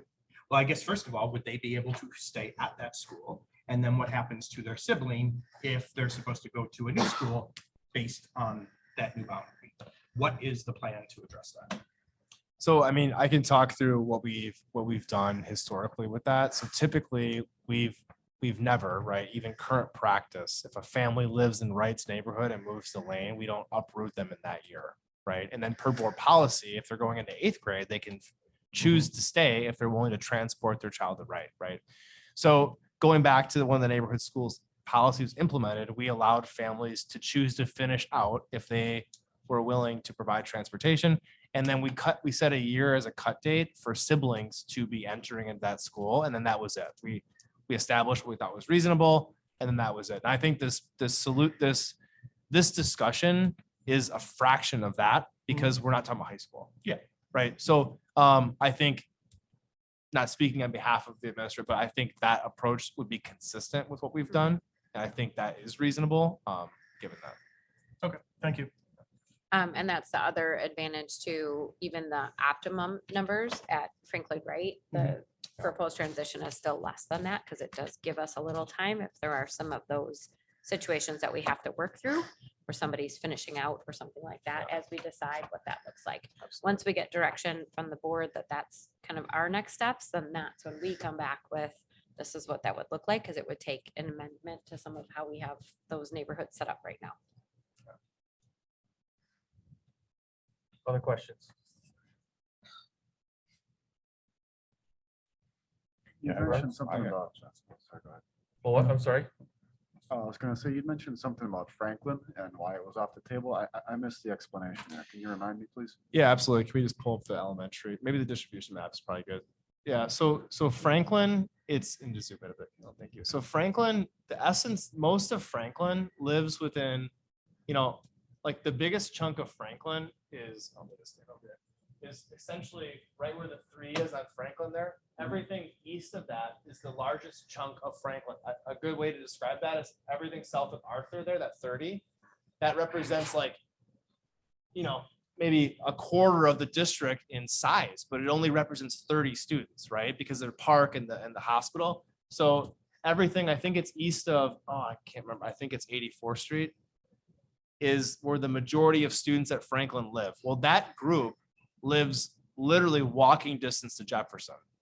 So in terms of geographic location to school, I think it'd be very difficult for a family that lives in that neighborhood to feel like they attend their neighborhood school when it would be Irving, really, right? Or Wilson. And they live, blocks from Franklin. So given that, it's like anytime you look to, like the example was Central, right? Central's the central school in the district. Closing centralized schools get difficult for that same reason. It's moving them in opposite directions, and it creates those challenges because if I was a family there, I think the school that I guess would want to attend, given my school closing, would be Jefferson. Well, we're sending half of Longfellow there, so then Jefferson would get to be 600 students conservatively. Yeah, I can speak to that a little bit because we live really close. We're on 79th and Beecher and my son attended Franklin.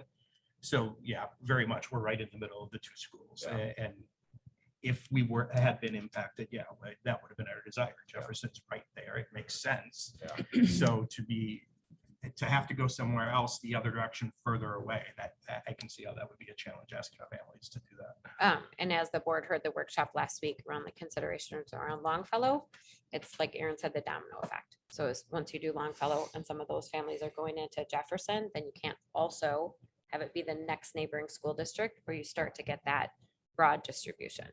And Right. we did entertain that. And the solution to that would be to honor those families, to let them go to Jefferson, but then you'd be looking at the bottom half, see where Arthur, that black line on Franklin, you'd extend it east.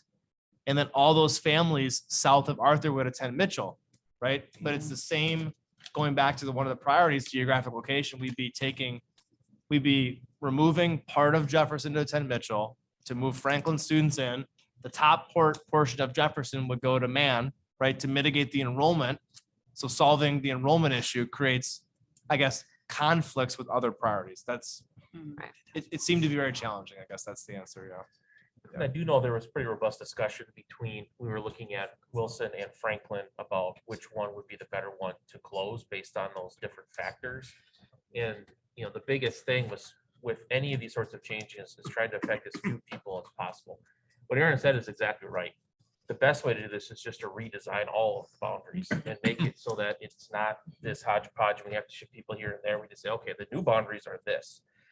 Because we have so much transition and change that is going on right now with some unknowns about what some of those changes might be in the future, it doesn't make sense to do that at this point. I do foresee that being a need in the future to redo these things when we kind of have a solid set of, these are the buildings we're keeping moving forward for the next 30 years. And so as such, these modifications are going to happen. But with the same thing will happen with what Brian suggested before about allowing transition periods with families, allowing siblings and things like that to follow through in schools where people already exist, in the hopes that the changes that we put in place will be for future families that move into that area with the knowledge of where they're going to go to school in our neighborhood school plan. Yeah, and can I just add something? I mean, there's some logical things to do as next steps, and then there's some other things. We'll be looking for some direction from the board on which things do you want us to pursue right now. So we were given the task of, FACT came out and said, what would it look like if we closed 3? What would it look like if we closed 4 elementary schools? What would it look like if we closed 2? What would it look like if we closed 1 intermediate? So we're just presenting all of the information. But it's really the board that has to decide kind of what you'd like us to bring forward next time for consideration. If that's all of these suggestions, if that's some of them, if it right now, some of those don't logically make sense, like that's a direction we're looking for from you guys. Right. So I think based off of a few comments, so and specifically something you just said, Noah, I get the need and the priority for impacting as few families as possible, and I think that's a very important thing that we should do. However, with that said, Noah, you even indicated that redoing the whole district map could be something that's done in the future. I guess my question is how many years in the future? Because the thing I would hate to do is to impact families now and then have to impact potentially some of those same families again in 3-4 years. Well, maybe they have a 5K student who is now still 4th, 5th grade, and they're impacted again. I would rather, if we foresee that happening and in a relatively short period of time, kind of hate it, but at the same time, it almost makes sense to do it all at once. Yeah, there is no immediate need to redistrict our entire system right now, right? And it's not until you start picking it apart that it starts to become, well, wait a minute, why does this little pocket of Irving? And if we're going to do one thing, we might as well do the next thing.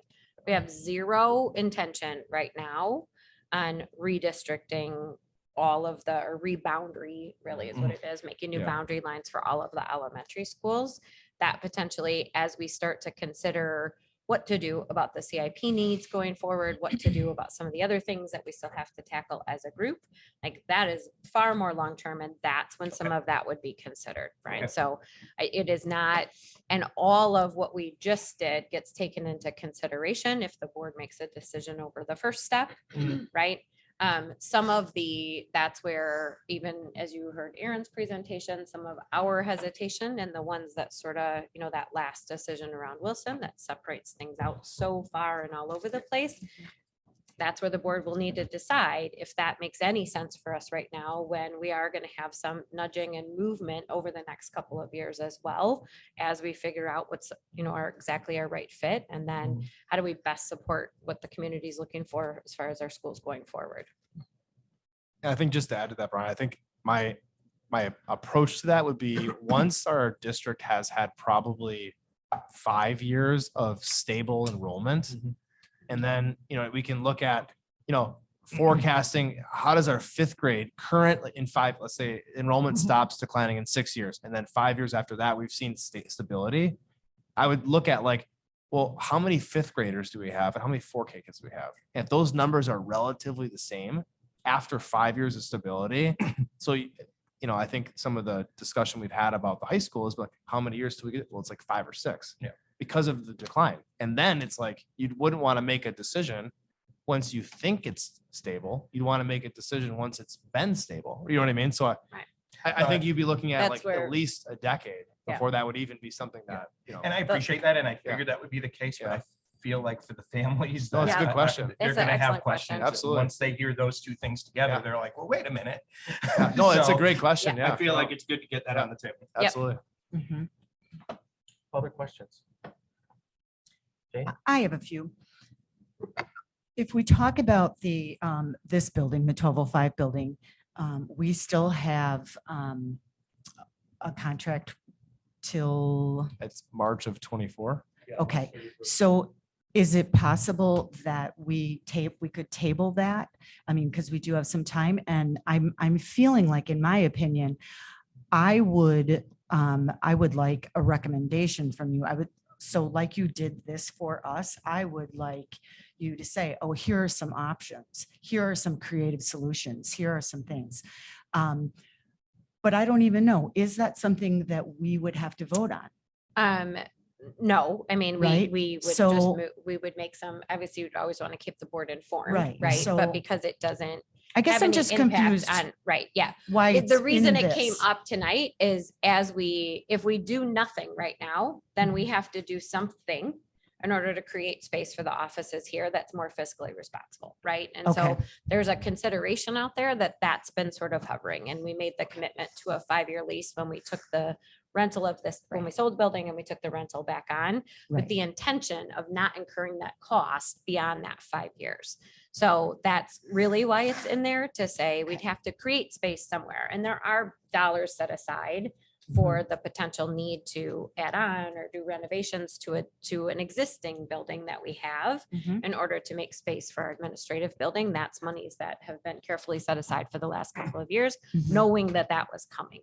But that's why it's up there. Because if we Okay. do nothing, then we have to make space where there isn't any space right now. Mhm. And if we were to, we do have an option in the contract that we could be here for another 2 years, but that'd be almost another $700,000 for Right, that 2 years. right. Oh, no, I think Yeah. we need leave. Yeah.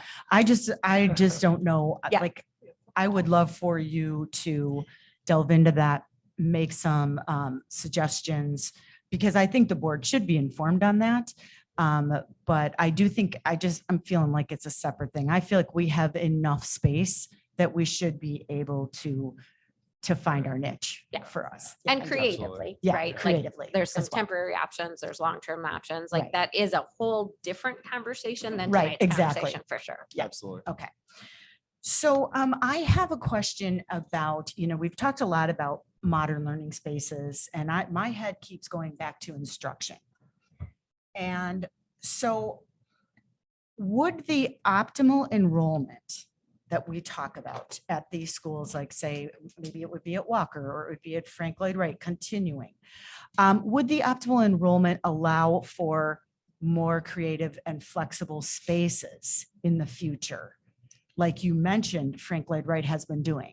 So in other words, are we, if we're not going to be modernizing our buildings and we have to think creatively, will we still be able to do that?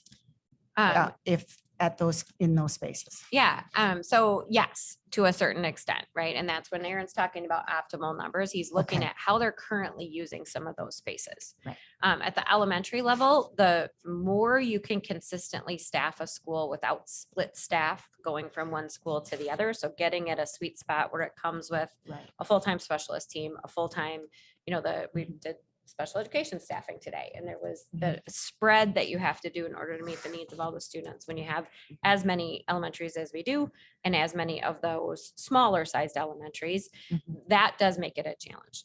When a staff can be fully one whole team as a group at that kind of more optimal number, right at around that 300 to 400 range that we've been talking about. And even our ones that are a little bigger, they just can creatively do some things instructionally that other teams can't do. Some of our smaller elementaries get really frustrated because they're doing these very creative project-based learning activities that would include the physical education teacher or the art teacher being more involved, but that teacher's not there full time and they're traveling back and forth Right. and they don't have planning time. So the space issues, our staff has been pretty ridiculously amazing about finding interesting ways to use old spaces up until now, and they won't let that get in their way. But that is the other thing, as Aaron was talking about classroom space, that leaves an art room. It leaves some other spaces within the buildings as well, so that you can work with some of the pieces that are there. Okay.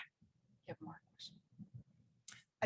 I have one more. I think this one is more for my fellow board members. I believe as, we talk about moving forward. So we've talked about Lane and Longfellow, and then that won't happen next year. That'll happen the following year, and then another school the following year. I'm wondering if you guys would agree that maybe we don't have to make all of those decisions now. Like, how are you feeling about just looking at making the decision, like talking about the first phase and then, or the first and second phase, like 2 elementaries and not the third yet? I feel in my mind, I feel like it's really far out, and I'm wondering, do we have to make that decision all as a package?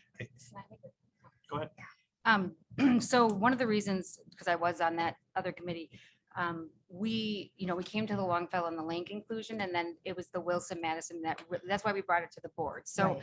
my feeling on it is I feel like, well, I don't know how other people, but I feel like Longfellow and Lane are more straightforward. And I personally I don't think that we should be bringing up Madison or Wilson to vote for. I think that there needs to be further discussion in those, because I think those are more Okay. complicated. That's my feeling. And that's what I'm asking you exactly. Like right now, what do we know for sure?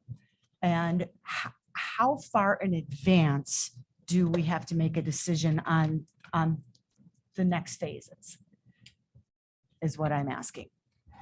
So there are no requirements Right, for so- for one thing or other. There is certain things that timing would be more advantageous to make decisions sooner rather than later because of all the work that has to happen behind the scenes. Right. Transition plans, teacher staff, movement, Mhm. all that sort of stuff. We can't do that at the drop of a hat. That'd be very stressful. Of course. So that's, as Deidre had mentioned, was the reason why it was shifted over multiple years so that time could be provided, Right. accordingly. Mhm. Personally, I think that we should probably come to a conclusion for our second elementary school tonight so that process can start moving forward, and that the school that's going to be will be able to start that process as well, whatever it's going to be. And then whatever the third one will be. And I think that Yeah. the third one was the one that, based on the fact committee meetings, was 2 or 3, was always a thing. It was 2 or 3. And I think that if we go through 2 consolidations, and when we get to the 23-24 school year, we can see how Mhm. those things are working. And then the board can look and say, okay, how is enrollment looking? We can reevaluate all of that and say, Mhm. do we want to go and do we need to, I shouldn't say want, do we need to close an additional elementary school Mhm.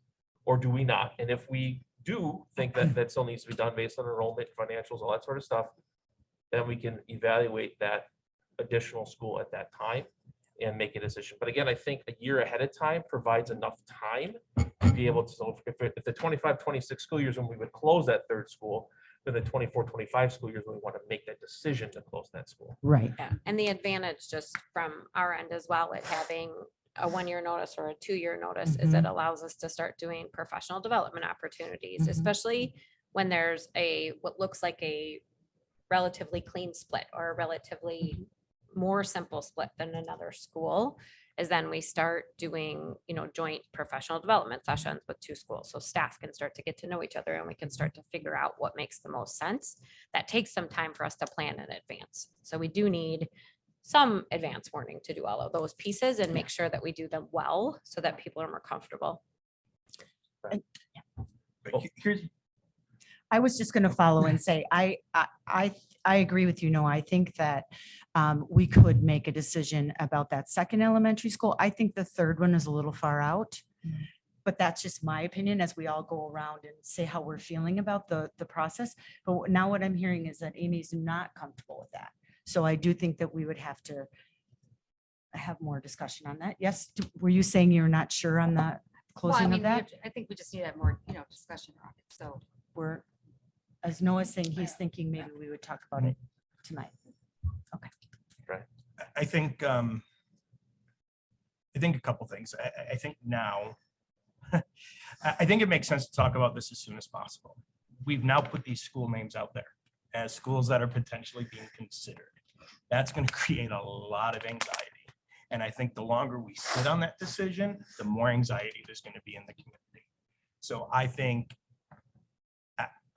it is our responsibility to make that decision as soon as we can. I think it makes sense to make a decision and come to a consensus if we can on a second school tonight.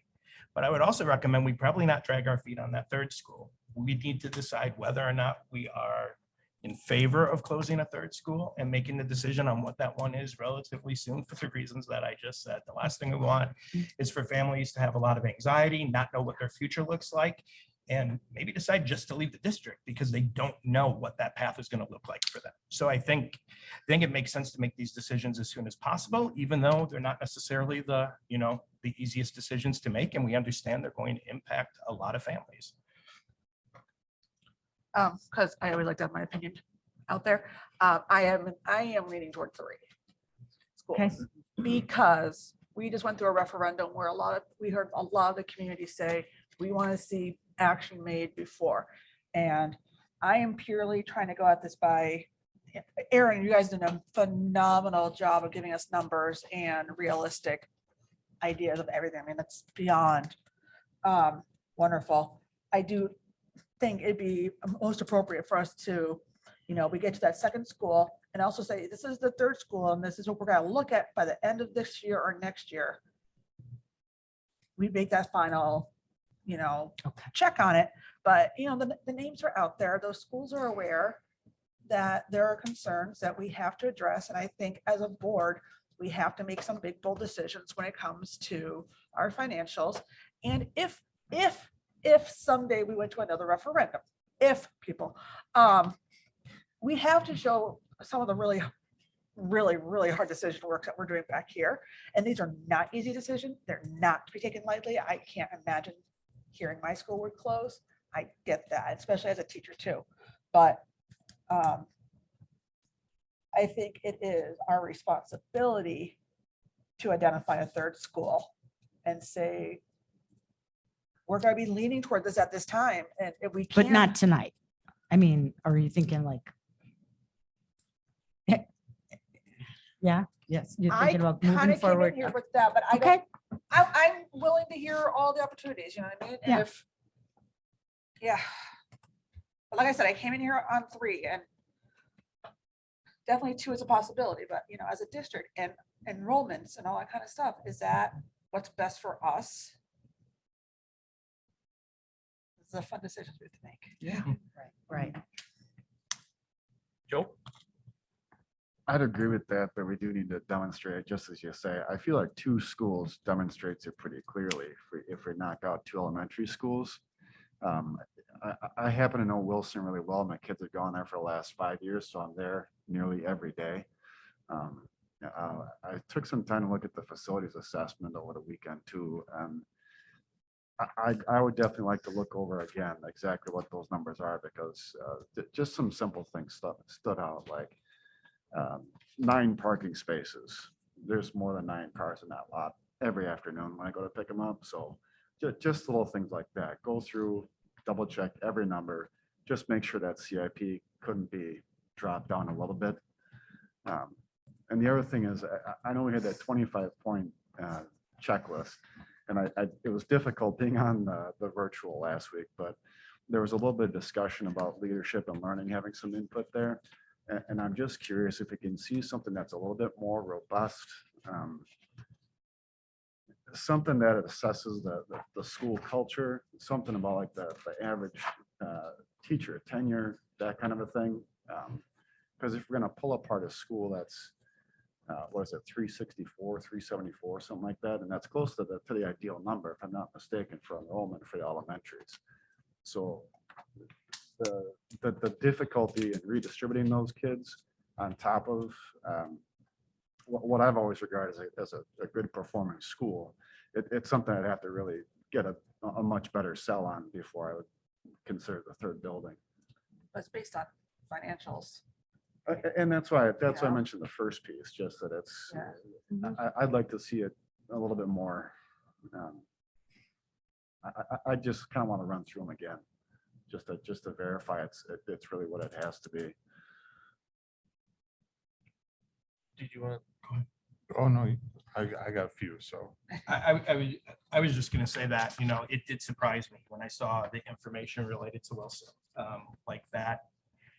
The fact that it would be, that the CIP cost is 87% of what a replacement cost would be for the building.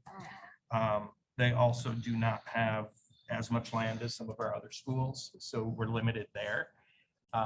That information surprised me, because going to Joe's point, they have a great community, a very good community. My nephew goes there. He'd be impacted if we made this change. However, looking at it from a financial standpoint, assuming these numbers are accurate, it's very difficult not to consider Wilson just based on the numbers alone if we're being fiscally responsible. Okay, yeah. So one of the things that I was curious about is it sounds like we're using one number for projections as far as what schools can do. And then when we're talking with Ray, we're using a different number. Can we standardize that so that we're not having confusion across everyone? Because it's like, oh, well, this school can hold 300. No, it can hold 330. Well, which is it? Like, can we get on the same page for that? Because it's really frustrating, especially when people are like dealing with our referendum last and having the misinformation that's out there. It's hard to keep tabs on it when we're using different standards depending on who you talk to. Absolutely. That's, So- I would agree with that. That is a very fair thing to say. And I think just for the community as well as the boards, like Bray uses different methodologies depending on the intent around what the school could look like, right? So I Sure, agree with you. So sure, I think but I can put a we're table working together. with them, so tell them this is our methodology. Right, but But those we use plan- theirs. yeah, but those plans were around like if the school was looked like this is what this method, you know what I mean? It was like for the I get it. Yeah, and I'm But with you. the same number has to be used Yeah, because I we can't keep Yeah. bouncing back and Going forth. forward, we'd be using the numbers that you saw in the presentation tonight. Okay. Based on actual classrooms. Okay. Yeah. Um, I agree. then the other question that I had, Sodexo is in Madison right now, right? They're taking up 2 classrooms. Well, the field Essentially. house- they took up the field house, which Yeah. could potentially, I mean, I don't know the exact square footage, but yes, it used to be the field house at Madison. Okay, so if we move them out of there, does that change our calculations as far as how many kids can be in Madison? And I say that because with the Wilson, if we're gonna look at breaking up Wilson, sending 68 kids over to Horace Mann and then sending them back over to the other side for Frank Lloyd Wright seems silly, but if there's more space in Madison, then we can send them that way. The spaces that were reused for Sodexo were not classroom spaces. Like Amy said, it was the field house, similar to a lot of our buildings have like a field house area. Recreation uses them quite a bit, things like that. Not that that couldn't be repurposed into a classroom. It just wasn't designed for classroom space, but potentially. Okay, because I mean, again, if we're going back to what our expectations and our goals are of not having them go to the same intermediate school per piece, that would make more sense than shipping them over there. Because I am also a Wilson community member, and I have 2 kids that will be impacted. Well, one that'll be definitely impacted, and then a second that's not in school yet that could be impacted by it. So yeah, having that kind of a shift is, I think, trouble. The other piece, I had another question. Did we look at the free and reduced lunch stuff? Because as we are shifting boundaries, that will shift our free and reduced lunch. And so like currently Wilson is all free because of the amount of free and reduced lunch that we have there. And so if we're shifting all of those groups, are we doing it in a way that is spreading it enough so that maybe we can maintain that? Because that would be a big shift for the community itself. Yep, the CEP school, not status. Yep. But then also just as an equalizer for students, having it could be like, oh, I'm on free and reduced, so I'm not, Yep. that creates that whole dichotomy. That's actually been a different discussion that has been happening. So I've been working with Steve Kosner on the CEP analysis, which will come forward shortly. We're still working on the exact numbers, but ballpark will be able to sustain CEP district-wide. So that CEP stands for Community Eligibility Provision, which means all students would eat breakfast and lunch for free. So we would be able to sustain that with our fund balance that's in Fund 50, meaning going forward, it wouldn't affect any of our food service operations and we would be able to. That's rough ballpark, Steve's and my numbers, preliminary calculations. So we're going to put together, actuals and bring that forward as a recommendation. So that means all students would eat breakfast and lunch for free. And then also the numbers that we're using for the Wilson drop into moving into different places, that's the 21-22 numbers, but Wilson wouldn't be closing if we decided to do that until 23-24. 24, 25. Yeah, So I think then it- shouldn't we have those numbers as the calculation of where those students go for the boundaries that we're drawing? Well, I think some of the options that were out there were that 2 of the schools would close at the end of next year for the 23-24, and then at the end of the 23-24, 1 more would close, and then at the end of the 24-25, the 4th one would close. So I used 25-26 as the metric for all of them, and then prior to the phased approach, I reviewed enrollment, and it didn't drastically change, but for Wilson, my recommendation, if it was to close, it would close beginning in the 25-26, given the size and letting the declining enrollment take effect. And wasn't it 300 for the enrollment at that point then? Correct, yeah. Because right now we're looking at what, 340? 364. For next year, I think it's 364 for Right, next so that's year. 60 students. And again, that horseman piece, there's 68 there. Yeah. So like if we're projecting this, maybe we should use those numbers instead. The issue though is when you look at projecting enrollment, you're projecting the number of students, and then you have to again project where they live. Mhm. So these are hypothetical families that are like 2 years old now. So it's difficult to know where they'll live and what part of so to be honest, the best prediction of that is percentage based on where families are now and applying it. So I could do that, but I just wouldn't reasonably know how accurate it would be. So then if we were to vote on these schools closing, would we actually be voting on how they'd be broken up yet as well? Or just that would be the closure? Just that would be the closure. Okay. Good question. So I mean, it's valid. I'm not sure. The transition plans, all that sort of stuff gets put into motion once, and again, there's no action being taken tonight, right? This is just direction, right? Let's be clear about that. Action will come at a regular board meeting. It'd be a separate item for each one of these things that will be brought up and we would vote on, okay? Mhm. But all this transition plan stuff, all that work would start once they knew this is the direction that we were gonna go. Sure. And But there would be separate presentations with all that information in there to say like, this is where it's gonna break out and all that sort of stuff. sure. And part of why I'm asking this is for anybody that's watching, because they may not understand that process. Right. So I get it. I think that was my last one. Oh, no, I had one more. Why didn't we do Jefferson? Because when we voted or when we talked about what we were doing last week, we talked about doing Longfellow and we talked about doing Lane, but we didn't also say, well, if we vote for Longfellow, we're not doing Jefferson. Like that wasn't part of the discussion. So like then taking that option off the table is not something then that we got to evaluate. We don't care for that. Yeah, I guess that was part of the school consolidation committee. And part of that discussion, we went through Jefferson and Franklin, and part of that committee, they felt that it was reasonable that we wouldn't proceed with discussions about Jefferson and Franklin. Right, but that's not what I got presented and voted for. I voted for Longfellow and Lane. I didn't vote to have Jefferson taken off the table. So it's, didn't vote for anything. Right, Well- not yet. And well, We yeah, haven't voted for anything. right, no, I get that. I apologize. I'm using the wrong word, but my thumbs up. support, we thumbs up for right.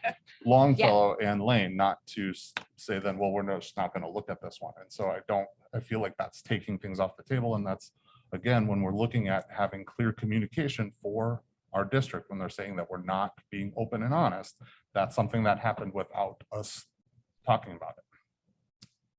And that's part of what like FAC came out with the recommendation, and those meetings were all open to the public, right? Right, but And those then were this back committee- then. That was, yes. this was And last this week. committee was meeting over the last, they've been meeting over, we started meeting in January, December, to be able to narrow that down a little bit further. So if there's more information, that's also what Joe indicated, like where did some of that, what were those decisions based on that the board would like to hear? Some of that was presented last week, and certainly that information can be shared. We're trying to put as much as the presentations from last week went up on the website. Nobody wants any part of where some of that is coming from. And even Joe, your comment on like leadership and learning weighing in, that was really just Steve asking us like, hey, are there creative spaces in that school that are being used? So we could take all of that into account, right? Because how a building might be, the innovation coach might be using a space that would be hard for us to replace.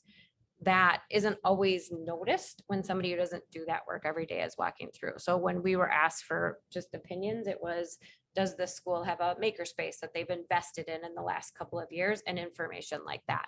Not necessarily some of the other factors that some of them were just pure building size and things like that as well.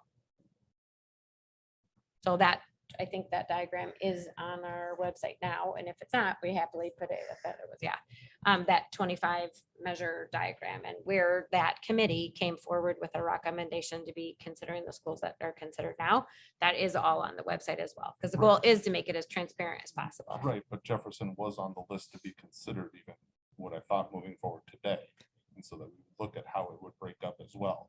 And so we're not getting that breakup. We're not seeing how that would look, even though it might be the 600 students. What do you do with them? Showing that that's kind of an impossible task is something that we should be showing everyone. So it's not just like, oh, well, you voted or you thumbs up this, so we're just going to not look at that.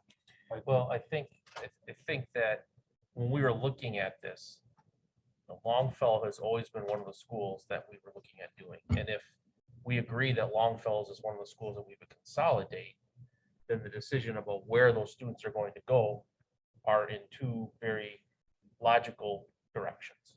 Okay. So even though we didn't discuss Jefferson, we didn't break all the things down Jefferson at that meeting. Right. If we agree that Longfellow is a school that we should consolidate, and the students are going to go where they're going to go, then that is why Jefferson is not being considered, because we can't then, okay, well, we're going to close, as was discussed already. So regardless of what we ended up doing in this situation here, if we all agree that Longfellow is a school that we're going to consolidate, then the domino effect goes into play. We also Yeah, but didn't we give also- the information on Franklin, because again, the consolidation committee had come forward and said, in that domino effect, Sure. that wasn't one. No, I get it, Franklin but just we're- gets we're also- impacted. We're evaluating Wilson and Madison, which are kind of the same grouping as Longfellow and Jefferson. And we're saying, well, we can do Wilson and Madison, but we can't do Longfellow and Jefferson. I don't. Why? Because of the 25 points, the 25 point system that they went through, the CIP costs. Right, but Jefferson was one of the 5 that was being looked at. Right, and because of the other decisions that were made, it got taken off. Right, and I'm saying, why? I don't, we're Because the students Because go of the there. kids from Longfellow that are being moved there, we wouldn't want to move them. like that. I guess to speak to that, Brendan, the reason that it's difficult for Longfellow Jefferson as opposed to Madison Wilson is that Longfellow splits east and west. There's no way to have them all go east. And in the case of Madison theoretically could all go west. But then even with them all going one direction, you're still left with the challenges that we talked about of how to break up Wilson. If Longfellow could all go east, it would be theoretically possible that you could consolidate Franklin or Jefferson. I think Jefferson would be very, very challenging given the size. Right. But I it get would that. be possible. I'm not denying No, any of that. I hear What I'm you. just saying is that showing that like if we try to move them here, here, here, this is why this is not a possible task. But it's not an impossible task. Anything's possible, right? Right. Just how many people do you want to tick off along the way? And so, but when you're looking at trying to have, remember the 4 things you're trying to do, right? One of those is affect as few people as possible.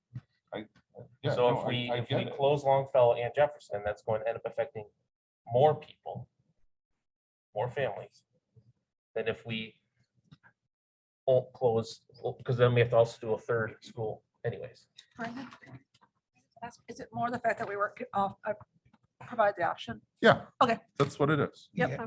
I That's- get the point. I think in the interest of transparency, I think, and it's hindsight at this point, but I think even though we thought Lane and Longfellow was kind of no-brainers to some degree, I think we could have had a discussion around the fact, okay, great, this is the way everybody's leaning.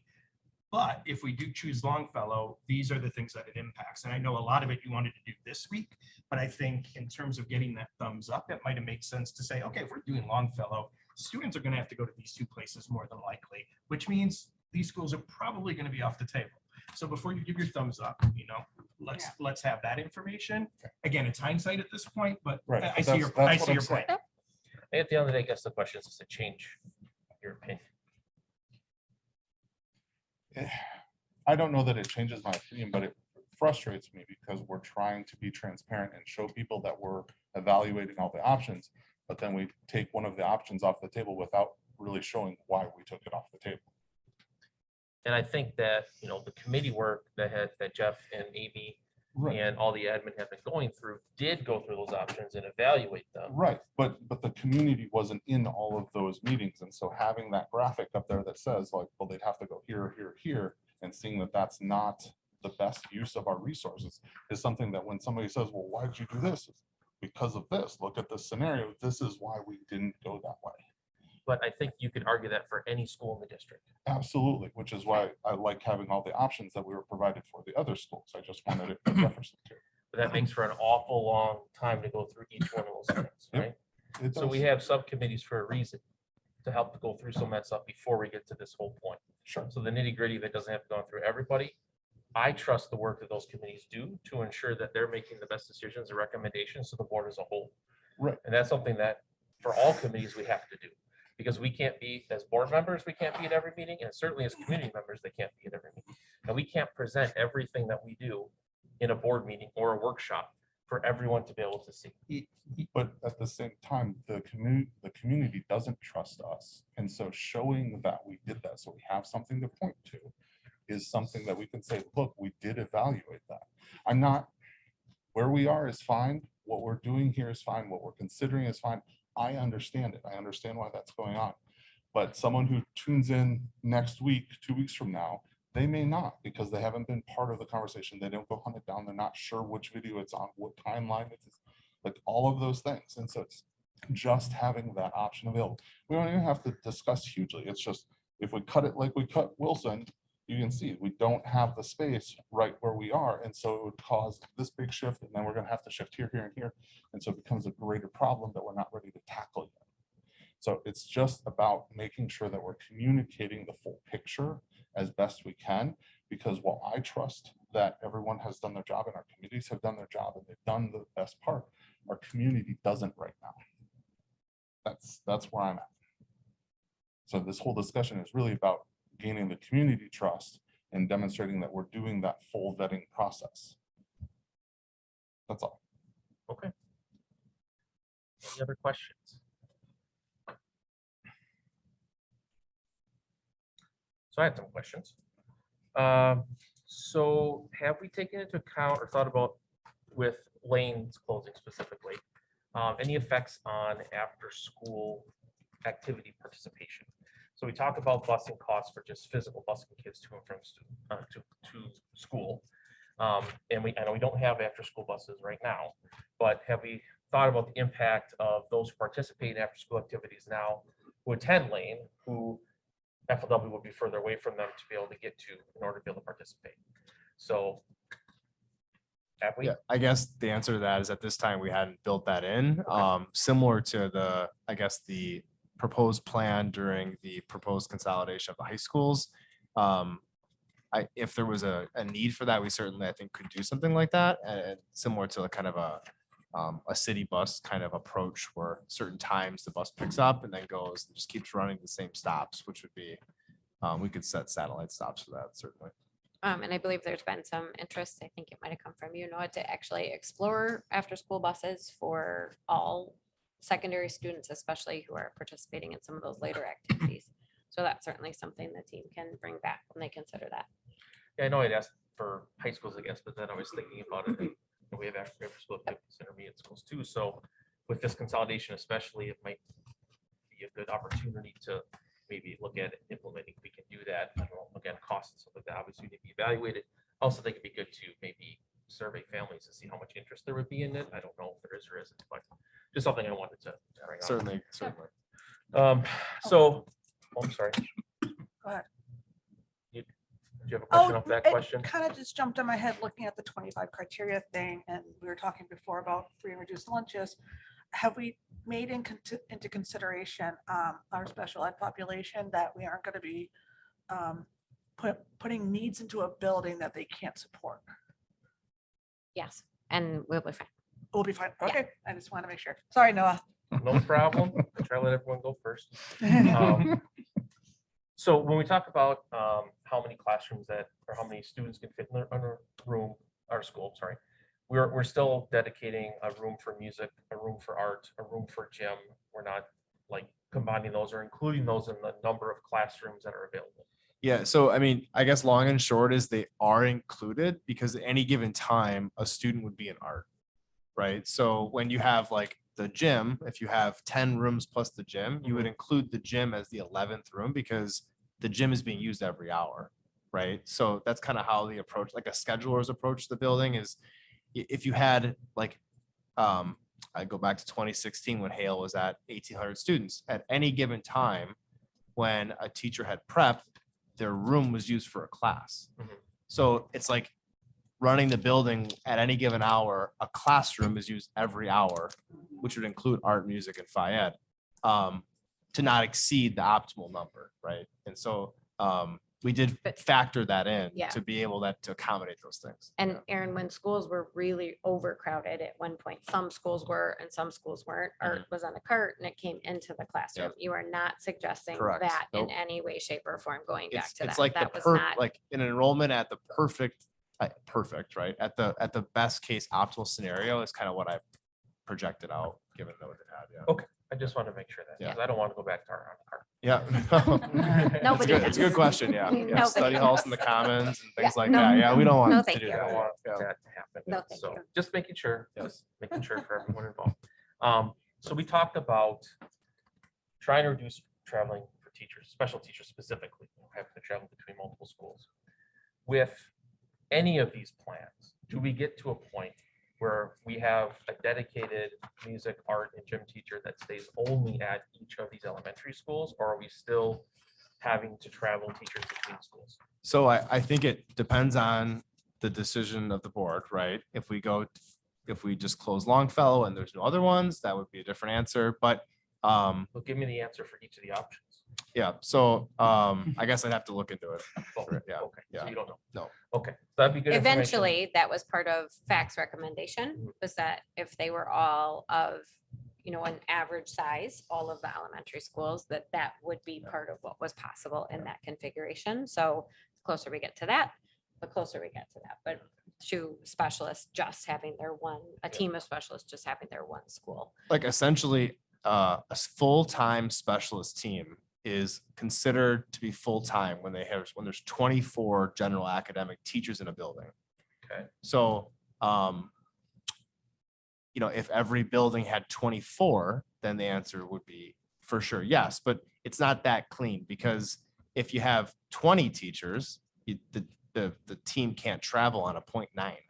It's not feasible. So I would have to dig into that for you to get a better answer. Like a Pershing stands out as one where it would be difficult, but it's only, you're not full-time if you have a place to travel to. Well, if every other building is full-time, where are you gonna go? It's like, then you build in supports. And I work with Deidre on that. Like, what could they do for the, so I can figure that out though for you. Absolutely. I think that'd be good information to have. I think that when building communities and things like that, being able to dedicate to one building helps with that. And Absolutely. especially when, as you mentioned, students can have the same art teacher, Yeah. the same music teacher as they move through a building, I think is helpful. So I think that'd be a big benefit, I think, to a plan. Any plan that we would propose to do that would have an end result of that. So currently we have 8 specialist teams. And so, if we had 8 schools, I mean, you would essentially have 8 teams. If you had 9, you might have 1 that travels, but even with 8, you're going to have 1 school where the FT percentage might be lower. But I think we were all committed to that plan. I think that's best for kids and staff and everything. Absolutely. So the next question is regarding open enrollment. So when we accept someone to open enrollment, we basically commit them to a path. Are there legal concerns if we consolidate a school that they were committed to, and then basically what is our ability to assign them to a new school if that has happened? I don't know what the legal ease is. Absolutely. So similar to when Lincoln closed, we have to essentially provide clarity and a procedure to DPI, which is consistent with our open enrollment policy, that we established a criteria based on a percentage of where the students can go, conduct a lottery, and then send out notification to the families, essentially. We would have to be consistent with our resident families. So similar to Brian's question, if we allowed resident families to remain for their last year, we would have to be consistent with open or similar to that. But in terms of legality, as long as we're consistent with our current open enrollment policy, there would be no issue. Only ask with this because we talked a number of times about, we have this 40, student or this number of open enrollment students that we have some flexibility with.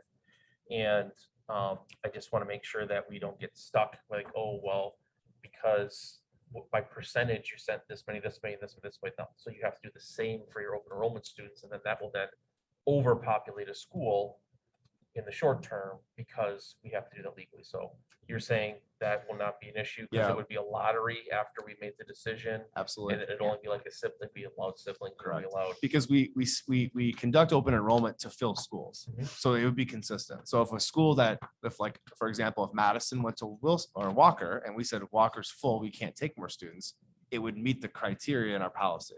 We can't take any more students. So where could they go? We're obligated to provide them a seat though. Right, Yeah. right. Yeah, Absolutely. we're not kicking them out, but Correct. Yes. we're saying instead of going here, you're not gonna go here. 'Cause And that could then al- that- that could also change their their path overall, right? Yeah. Yes. It could Yeah, change their intermediate and it could. eventually high school, right? Mhm. It could, yeah. I mean, we would likely try to give them a pathway that would be consistent with the geographic location of their current school. I mean, we would have to look at that specifically. But yeah. And then you would project forward to what percent of new open enrollment families when we did the projections in And January. that's a good question, Noah, because you mentioned like, what's an ideal time to make decisions, to Jane's question about like how far in advance, like having those decisions made prior to when we send out open enrollment letters in May is very important because, for example, if we're gonna look to close Longfellow beginning in 23-24, when we send out approval letters for next year, we would do everything we could not to put more students at Longfellow, just to uproot them, right? Same with Lane. So I think that is an important date. If the decision gets made to look at future years to make decisions, I think that's important to, like a May 1st, we send out letters, usually the mid-May, but those approvals, the amount of seats per class get decided on May 1st. So just something to. I have some concerns about the plan with Pershing and the size that Pershing is. Can we bring up the numbers for what would happen with Longfellow's consolidation and the numbers that we'd be at with Pershing compared to what its optimal enrollment would be? Yeah, that's this one right here. Yep.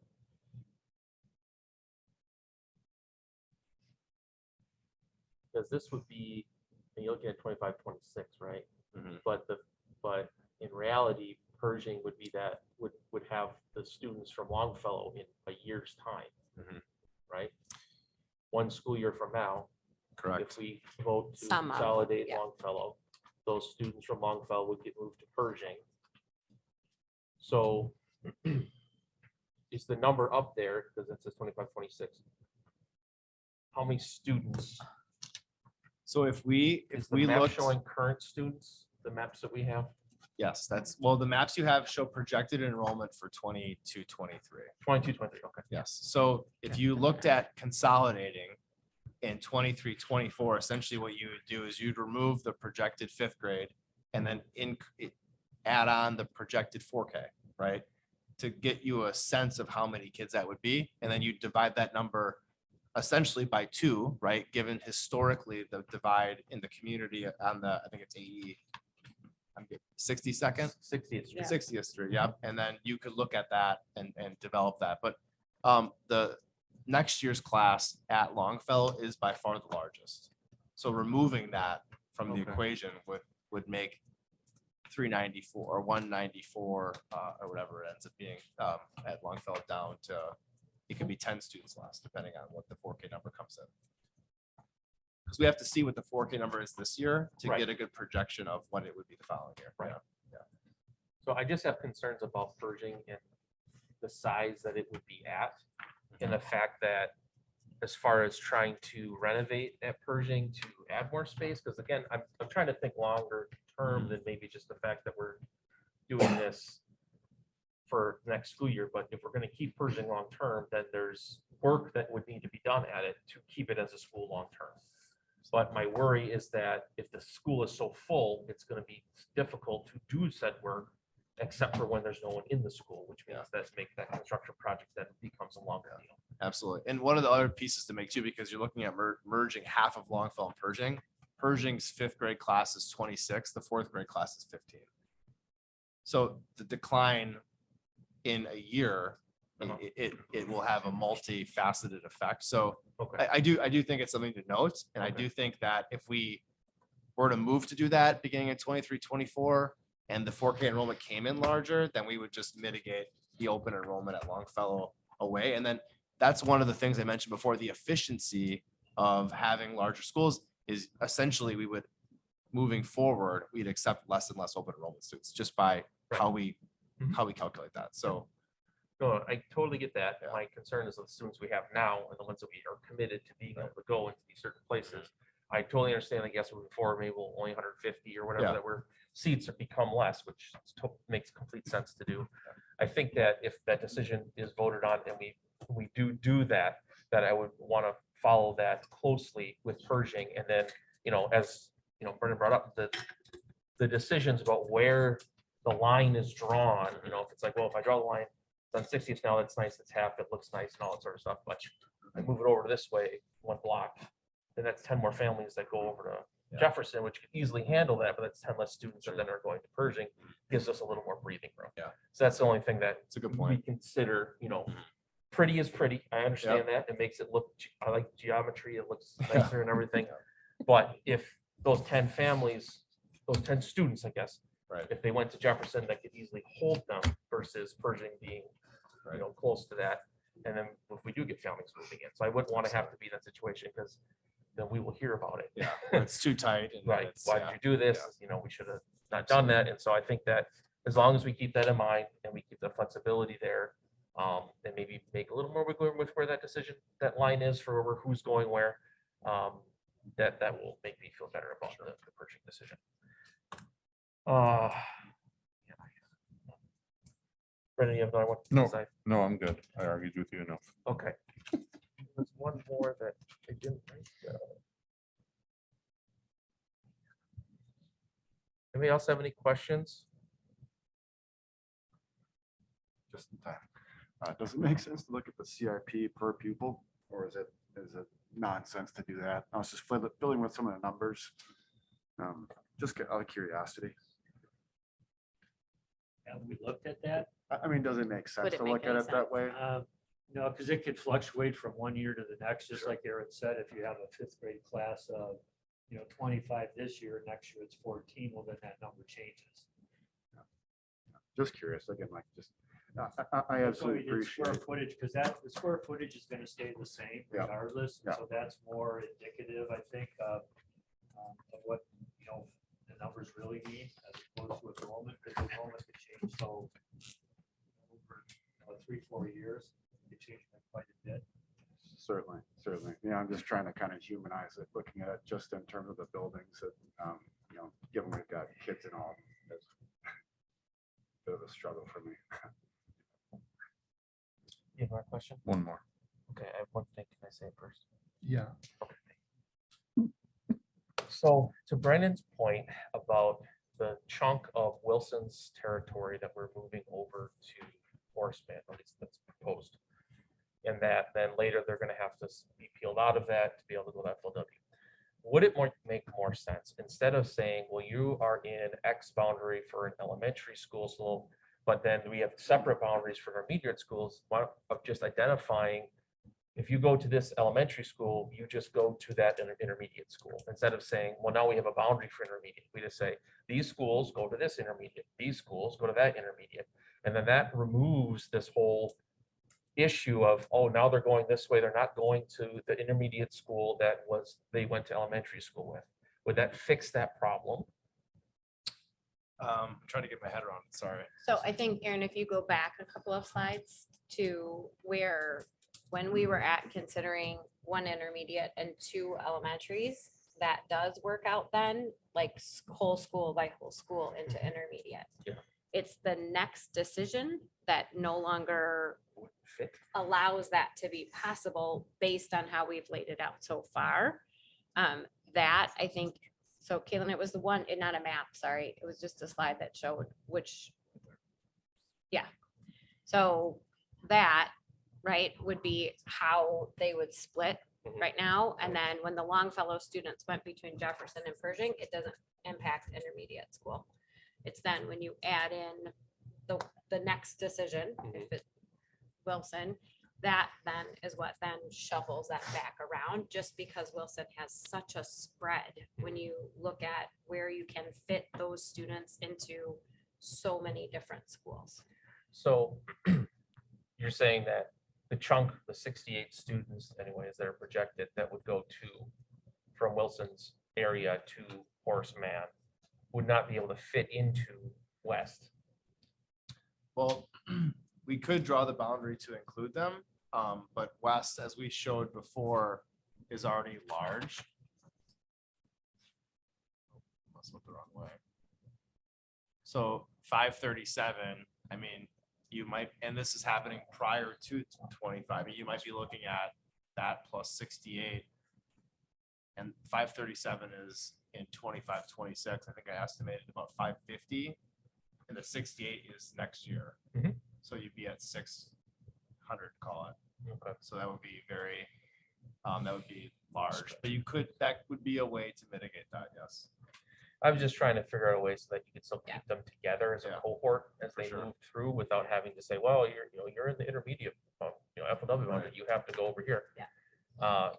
Maybe a future discussion Yeah. that we can consider about ways that we can be more sensitive about keeping groups of students Yeah. together as they move through their careers here at our district. So Brendan had a question next, and then I talked a Sorry, lot. You can go. No, I'm teasing. Oh, okay. The question that I had actually came from somebody watching last week. And the question was, as far as order goes, we gave our thumbs up for Longfellow and Lane. Mhm. But Longfellow doesn't feed Lane. And so order wise, is there a reason Longfellow, and just refresh me and whoever else, but why Longfellow would go first if we're also looking at Lane rather than one of these other schools that would actually feed Lane? You mean like bring Madison and Lane together, or bring, right? Right. Aaron, does you guys have the consolidation committee? I think that the reason, and maybe there's other predicated reasons to that, I think the reason why those two are brought is because it seemed that there was both those schools were, there was like a surmountable amount of evidence that, given the fact committee, given CIP, given enrollment, given, Low hanging fruit. it seemed like both those two were the obvious choices. And then I think when we got to the school committee, it was a point of discussion and looking at making a decision by June, it seemed like those were the easiest two. I don't know if there was other reasons beyond that, yeah. I mean, I'd certainly be open to changing which one that we did, the order of them, if it made more logical sense to do.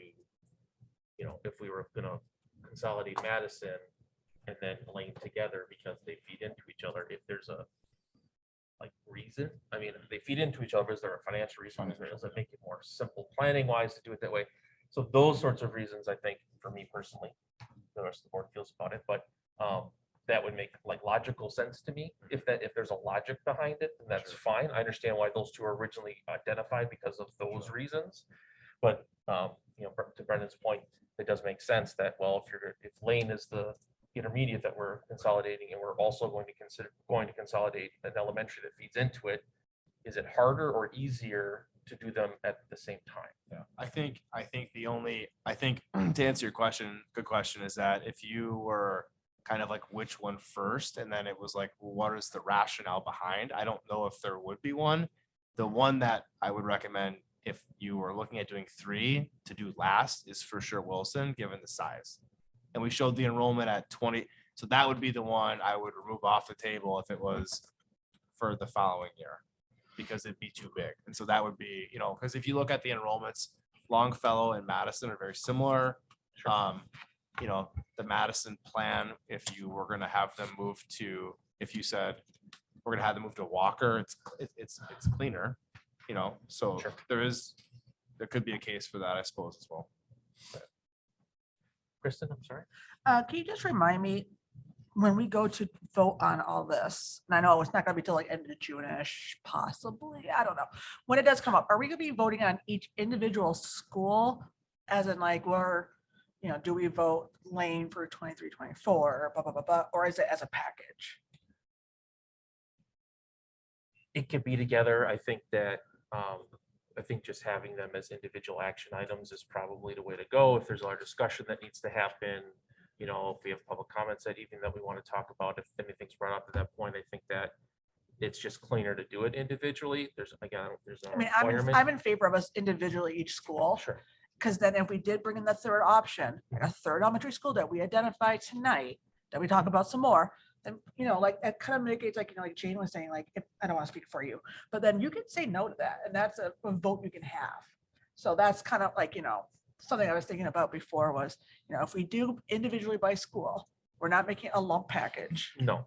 And then we can give that option up for the board to make that, I mean, obviously it's our vote and that's where we move forward. Instead of just saying we're gonna vote on option 1 or option 2. You know what I mean? No, I definitely, I think when I was saying Lane and whatever elementary Sure. school might be the same year as Lane, maybe Yeah. it would have been together, but I think from this discussion, we'll just make sure that they're individual action items. Okay, thank you. When it comes up. I support that. Other questions? Or comments? Can we get for each of these options that we're looking at, can we get a little firmer what the savings is by doing this? Because it seemed like the savings was a little fluffy as far as wasn't fully where you wanted. You're like maybe 2 or 3, maybe is there a way to get a better number? Yeah, So that we the can see what that would be. for sure. For transportation, it is the best predictor of who will ride the bus is who has. So it would be very challenging to get that exact number. So the range is honestly likely the best I could do in terms of what the expense would be. Brendan, just to clarify, are you asking because the elementaries were all that one standard amount on just some assumptions, but you were looking at if Or just If- transportation. If it can be the whole package of just like, what is the savings by consolidating this one or if we do this one, or if we do this, just so we have a firmer number. Yep. To be like, this is the benefit that we're getting by doing this, as well as. based on the specifics of the school versus the generalized numbers we gave tonight. Got it. Yep. Yeah, and really the biggest change is going to be the utility costs, the Okay. utility savings. But that's based on the size of the school. But the other numbers, the majority of that 481,000 is going to remain the should be same fair. Okay. from building to building. It's really just going to be the estimated utility savings. So maybe just like that. So we'll subtract out, you can have a range, you have your transportation costs that are be increased. Sure. So, and then we have our savings, so just say that the net savings is between this This amount and and this. this amount Sure. Yeah. for each one. Let's say I'm new to this process. So if you consolidate a school and we say it's this school is going to close in this year, do we have to continue paying anything on that building and site until we sell it off? Well, there, looking at the utility savings or the Sure. estimated utility savings, what I did is I went back and I looked at all of the utility costs for 2018, 2019. The reason is because given the pandemic, that was the last full year that we Oh, sure. had of students attending school. So even though it seems like it's a long time ago, that was the last full year that we had. And so what I did is instead of looking at if we close a school and say, well, we may still have to use X percent of water, or we still may have to use X percentage. What I did is across the board, I said, we're going to use 70% less utilities across the board at each site from what we did. Okay. So that's how I figured that. This is just around, I know someone's gonna ask, like, do school buildings, I mean, I feel like Social Public brings, we'll just sell it. I know it's not as easy as that. Is that how we consider some of that, at least for the schools that we're leaning more toward? Nothing has been decided at this point. It's like what I Right, had on the yeah. slides last week, is that those are still some of the decisions that would need to be made. Sure. Do we repurpose it? Do we sell it? Do we keep it and we use it for whatever we may decide we want to use it for? But part of that also is based on, the combination of schools that we're looking at. Sure. Because which one would make more sense, if any of them, if to move the district office to, or what part. So there's still a lot of moving pieces after we identify those schools. And then based on that information, then we could say, okay, now that we have this clearer direction, now we can start doing more of the in the weeds Okay. work, I guess. No, thank you. That's great. Thank you. There will be, we still have to mow the lawn and shovel the sidewalks and, we can't have the pipes freeze, so we'll have to keep the heat on to a certain extent there, but it's a lot less than when you're Sure. having kids and students in there, and so they're Yeah. staff and whatnot, so. Yes, there would still be ongoing costs we have to do. We just have to maintain certain things, the roof started leaking, we'd have to fix that. We still want to look at maintaining the roof, but, do we want to look at updating the AHU in a building if we're not going to be using it anymore? Do we need to Right. do floor replacement and things like that? So there are some costs that, it isn't necessarily a savings, but it is money that, if it was going to be spent there, and now the school is consolidated, we could spend that money and do other maintenance projects quicker than we would have if we had consolidated. Sure. Different topic. As I'm looking at this and we're consolidating, if we have our teachers that get redistributed because we still have our same population of students, what happens to our admin? Because we do have some very talented admin, and then they can't necessarily get redistributed into a new building. Yeah, so that does become the challenge, right? Because fewer schools mean fewer principals, and we do have some incredibly talented individuals who we certainly wouldn't want to lose. We have other individuals who are currently, considering directorships or other positions at the same time. So partially, you want your timing to work out to be what you'd like it to be. And if that isn't how it can naturally work out, then the year that we closed Lincoln, for example, we had a co-principalship at a different school instead of having a principal in an AP that year. Some of the administrator contracts are 2-year contracts, and so we're obligated unless we've notified. And so that's something to take into consideration for at least that second year. But there are other positions that are annual contracts, at-will contracts, that we then can look at the grand scheme of things and figure out kind of where one thing falls from the other. It's something that, we ask our administrators, just like we do teachers, if they have other plans or if they're looking to do other things, to please let us know so that we can take some of that into consideration if there were pieces and, a bit of a chessboard to be moving around. Okay. The hope was that we can find just the right space for everybody to fit within the teams. And we've had some success at that during other transitions. And so that would be the hope again. I think too, it speaks to like why staggering the closures helps, because fruition and people retiring, I mean, things like that, you can find open space like you Yeah. mentioned with Lane. Yep. We sort of look at those things from that this time of year, but also projecting out like 2 to 3 years. What do we, from what we know of what our administrators might choose we to share, right? Like who's Okay. thinking of other things. Okay. And who's really not and would like to stay here for the long haul. They also tell us that, which is amazing. And we love that. So we try to work really hard to make sure that the teams have a really good fit to them. And this piggybacks off of that with staffing and admin. How big does an elementary school have to be to have an assistant principal or, Yeah, we've never really had assistant principals at our elementary schools. We usually go I know. with 2 deeper learning coaches when the school's at around 500 is kind of the Okay. threshold, 475 to 500. That's when we consider that.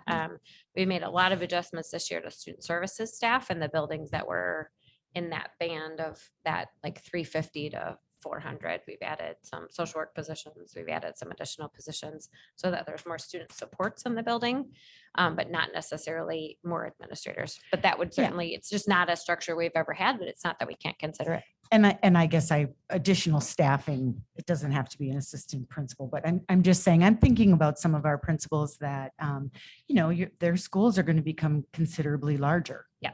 And that will and- be a challenge. For sure. And some of the biggest challenge with some of the largest, especially the elementary schools, is just the being able to give enough feedback to all the teaching staff and the evaluation process. Because in a large building, one of our larger elementary schools, you only have one person who's doing that teacher evaluation. So that does get to be challenging for sure. Other questions?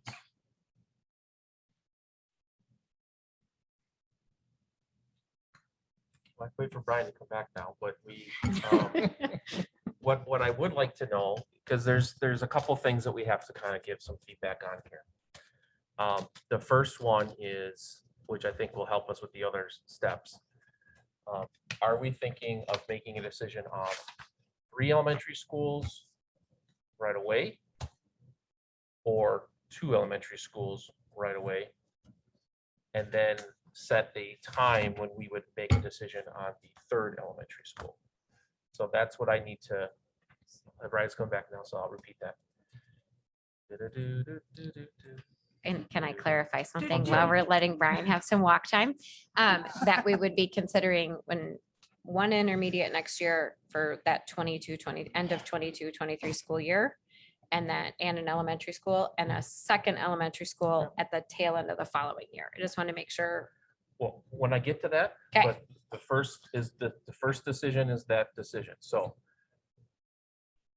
the question is going to be, do we want to make a decision on 3 elementary schools that would be consolidated this year tonight?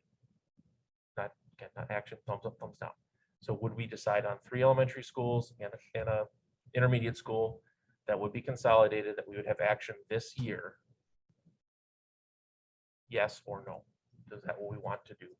Or the adverse of that, which would be a separate question.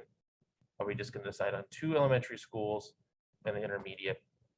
The timing is still the same. It's still an intermediate and elementary for the 23-24. Another elementary would be the second elementary that we'd be deciding on for the 24-25. And then the 3rd one would be 25-26. That timing has not changed.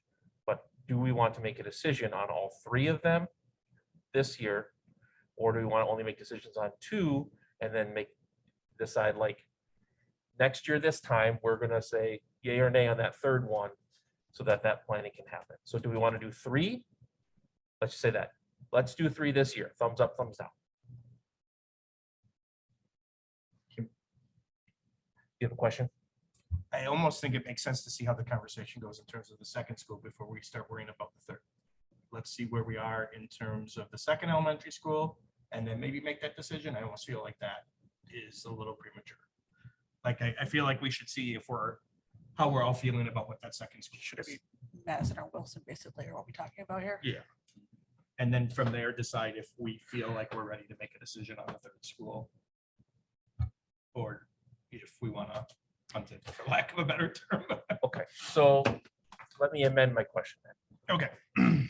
Do we want the second school that will be consolidated in the 24-25 school year to be Madison? Thumbs up, thumbs down.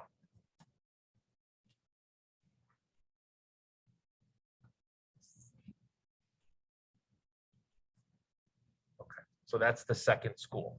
Okay, so we've made a decision on the second school and when it would be consolidated. Okay, So That was only I four didn't can I see thumbs. just, can I What's just that? I clarify? only saw four thumbs. Yeah, I only saw four thumbs. oh, I saw 1, 2, 3. Oh, okay. I'm sorry, I missed them. Yeah, she was done. So just clarify, Were you, so were you up? Were you up? Okay. I did. Okay, there, we were originally doing Lane and Longfellow, and then there Yep. was some discussion of doing Lane and Madison. No, it's Lane No. Longfellow. That's off the table, that, well, we can discuss that. Do we want to change the Order. timing, basically, for Madison to be the same? And I don't think we have to decide that now. I think I'd really like to have a conversation, have you guys think about it and say, is there a benefit financially, administratively to Right. doing an elementary school that feeds into the intermediate school that we're closing? Yes or no? Yeah. And then if there is a benefit to that, Then we can- that's just on the action item. Right. Because the action item will Yeah, say that- it's closing this school at this year or this Yeah. year's school at this Yeah. year. The one thing that as a committee and then as an administrative team that we feel really strongly about is that if the board is considering Wilson, that should be at the very tail end. Like that, Mhm. the complexity Yes. of that is, I don't right? think you have to worry about that. that's the one okay that with if the board wants to consider that third elementary school, that one has to be at the tail end. And we can come back with more information on the other two next week. so then the names, we know the names of the schools, but we really don't have to decide. We could just say elementary schools, like 1 intermediate and 2 elementaries, Mhm. or 1 and 3 elementaries. We don't have to name those schools. But we have been all night.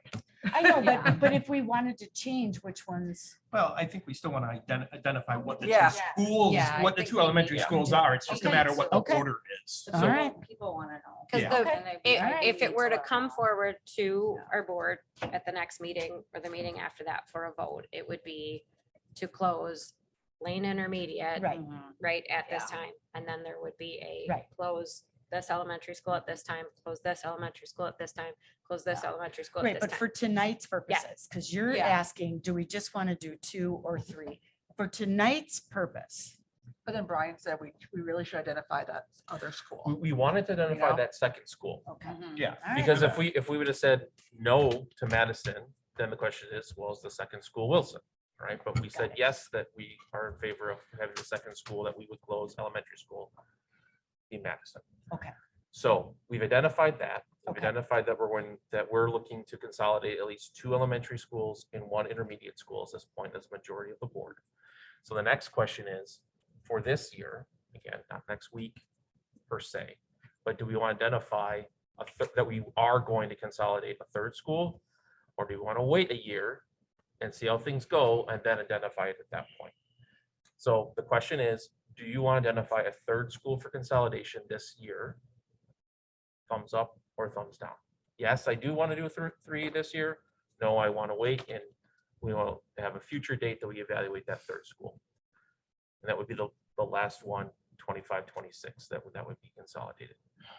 No, can I just ask a clarifying question? Yes. By this year, do you mean this school year or this calendar year? Because the board could also get more information. and Probably this consider calendar year, I would say. Okay. Because it's, After it's far enrollment enough out projections that are we out would again in have- the fall, would Yeah. be the next data point we would have to have a different discussion about what was going to happen next. As Aaron said, his projections for the last couple of years outside of that COVID year have been really accurate and very close to projections, but that would be the next data point that we would have to share additional information. So I guess I have a clarifying question too. If we hold off on making this decision about the third school, one of the big pieces of data that I keep looking at is the CIP cost. So if, I guess at the end of the day, it's probably not going to make that much of a difference because ultimately this would be closing for a few years. But I guess as we hold off, what is the possibility or probability that that CIP number rises? I guess is my concern. In theory, the possibility that it rises is great because every year that we go by, everything is getting a year older. What I'm doing with some of these schools is, like we've looked at Lane and Longfellow, those were kind of the obvious choices. So when I'm looking ahead and what I'm going to do at those sites, I'm going to do everything I can to make sure that they're safe and they're warm and they're dry and all of that. Beyond that, if we identify, an intermediate school and 3 elementary schools, then I'm going to look long and hard when somebody wants, they put in a CIP request or they put in something else. I'm going to look at it and say, okay, does this make sense? Is it a life safety issue? Like if there's potholes in the parking lot, I'm not going to say, well, in 4 years, we're going to close that school, so I'm not going to do anything. Yeah. I'm still going to address that, but am I going to resurface the entire parking lot? If I know that in 3 or 4 years, no. I guess the big question is, as much as you can tell, are there any major systems at Wilson that may not make it the next 3 years? That I can identify right now, no. Okay. Does it mean that there might not be a surprise? Well, yeah. Of course, but It's kind of like a car. Anything but- can pop up. the honest answer to your question is what I can identify now and say, if we don't address this in the next 5 years, we're in a world of hurt. No, I don't see Okay. anything at any of those sites like that. Thank you.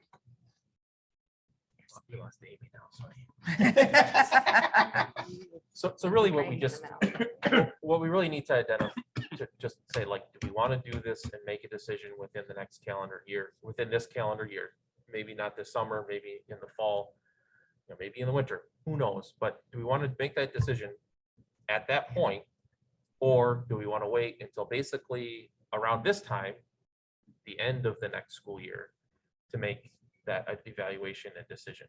And what is the benefit to doing that? Will it change anything? That's what we need to have an idea about, because then that allows administration to kind of plan for what communication steps and whatnot would be happening. And I would just advocate that if we are making the decision to close anything at the tail end of this following school year, that decision has to be sooner than later. Yeah, no. Right, this is only the 3rd school. Yeah. The next question will be, when do we want to make action items on the things we've already decided that we're going to do? But Brendan? Was for the 3rd school, would we have any more data points after the winter? Like we get our piece in the fall? Yeah, Would we get so- anything in the spring? Absolutely. So we, throughout the summer, what I typically do is as enrollment starts to come in, we can start to, get a sense of, where are we at with enrollment by school? And then sometimes, we come back to the board in, I think, July to ask, hey, we've seen a lot of applications in this grade and our enrollment's low and we have a lot of students looking to come. So there's considerations, but really the next big data point is 3rd Friday count. And that's when you really know, like, enrollment came, this school perfect, this school is low, this school's high. I mean, you get a good sense at that point. So that would be a good data point to kind of back some of these projections you see for 22, 23. So I think by the end of the calendar. I say that's our calendar year. Yeah. Yeah. It gives us a little more time to think about it, have a little more data, but not wait too long. I would ask this though, and I agree, but I think we all need to consider what data points and what information we need to see that may change our mind one way or the other. I mean, is there specific things that we are looking for that is either going to solidify our decision or make us lean another way? Because I guess I'm just hesitant of, again, kicking the can down the road if we're not going to get any information that's going to drastically change our perspective on this. So I just want to throw that out there. I think we need to be cognizant of that so that, again, the name's out there. People have heard us talking about the school. I'm hesitant to have this drag on for too long. Right. With that, with that uncertainty in the air. So the question, so essentially what we'd be looking to do is we would have action items. They wouldn't have to all be on the same board meeting necessarily. But the items, the school closures that would be happening in one school year from now would obviously be first. And we'd be looking to do those. I would look to do those at the last meeting in May. Would be my ideal. That gives an opportunity for public comments at our next regular board meeting next week, Monday. And we can take that information, if there's further questions that are raised or anything like that, further data points that we would want to consider, then we would do that. We would have to make a decision though about which elementary school we wanted to close first. We want to make sure to have the information we request for that, so that between now and the end of that last meeting in May that we would have that information and we would say, okay, we're looking at this school versus that school to be the one that we're consolidating in a school year from now. And then the other school, whatever one we didn't pick, would be the other one that we would do. So whether that's Longfellow or Madison at this point is going to be up to really what your input is. Whether you think it's a benefit to the district in some way, shape, or form to pick one over another. So with that said, that kind of was one question. Thumbs up for end of May meeting for the action items for the school consolidation, the intermediate, and whatever the first elementary school would be. End of May 23rd, thumbs up. Okay, good Got it. direction there. Yep. Okay, so do we want to have the second elementary consolidation that same meeting on the 23rd? Thumbs up. Okay, so the only thing we'll have to know is what years those schools will be at. So the 23rd, we will have an three action items: intermediate, Plain, Longfellow, and Madison. We just don't know what the dates will be for when those two would be consolidated. Last question. For the third school, do we want to also have that be on May 23rd? Being Wilson, that we've identified as the third school. We want that action item to be on the 23rd of May with all the others. Thumbs up, thumbs down.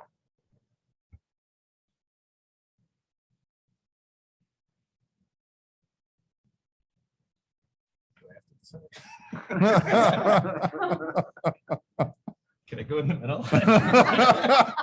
Wait, everyone hold their thumbs. Now I have to see.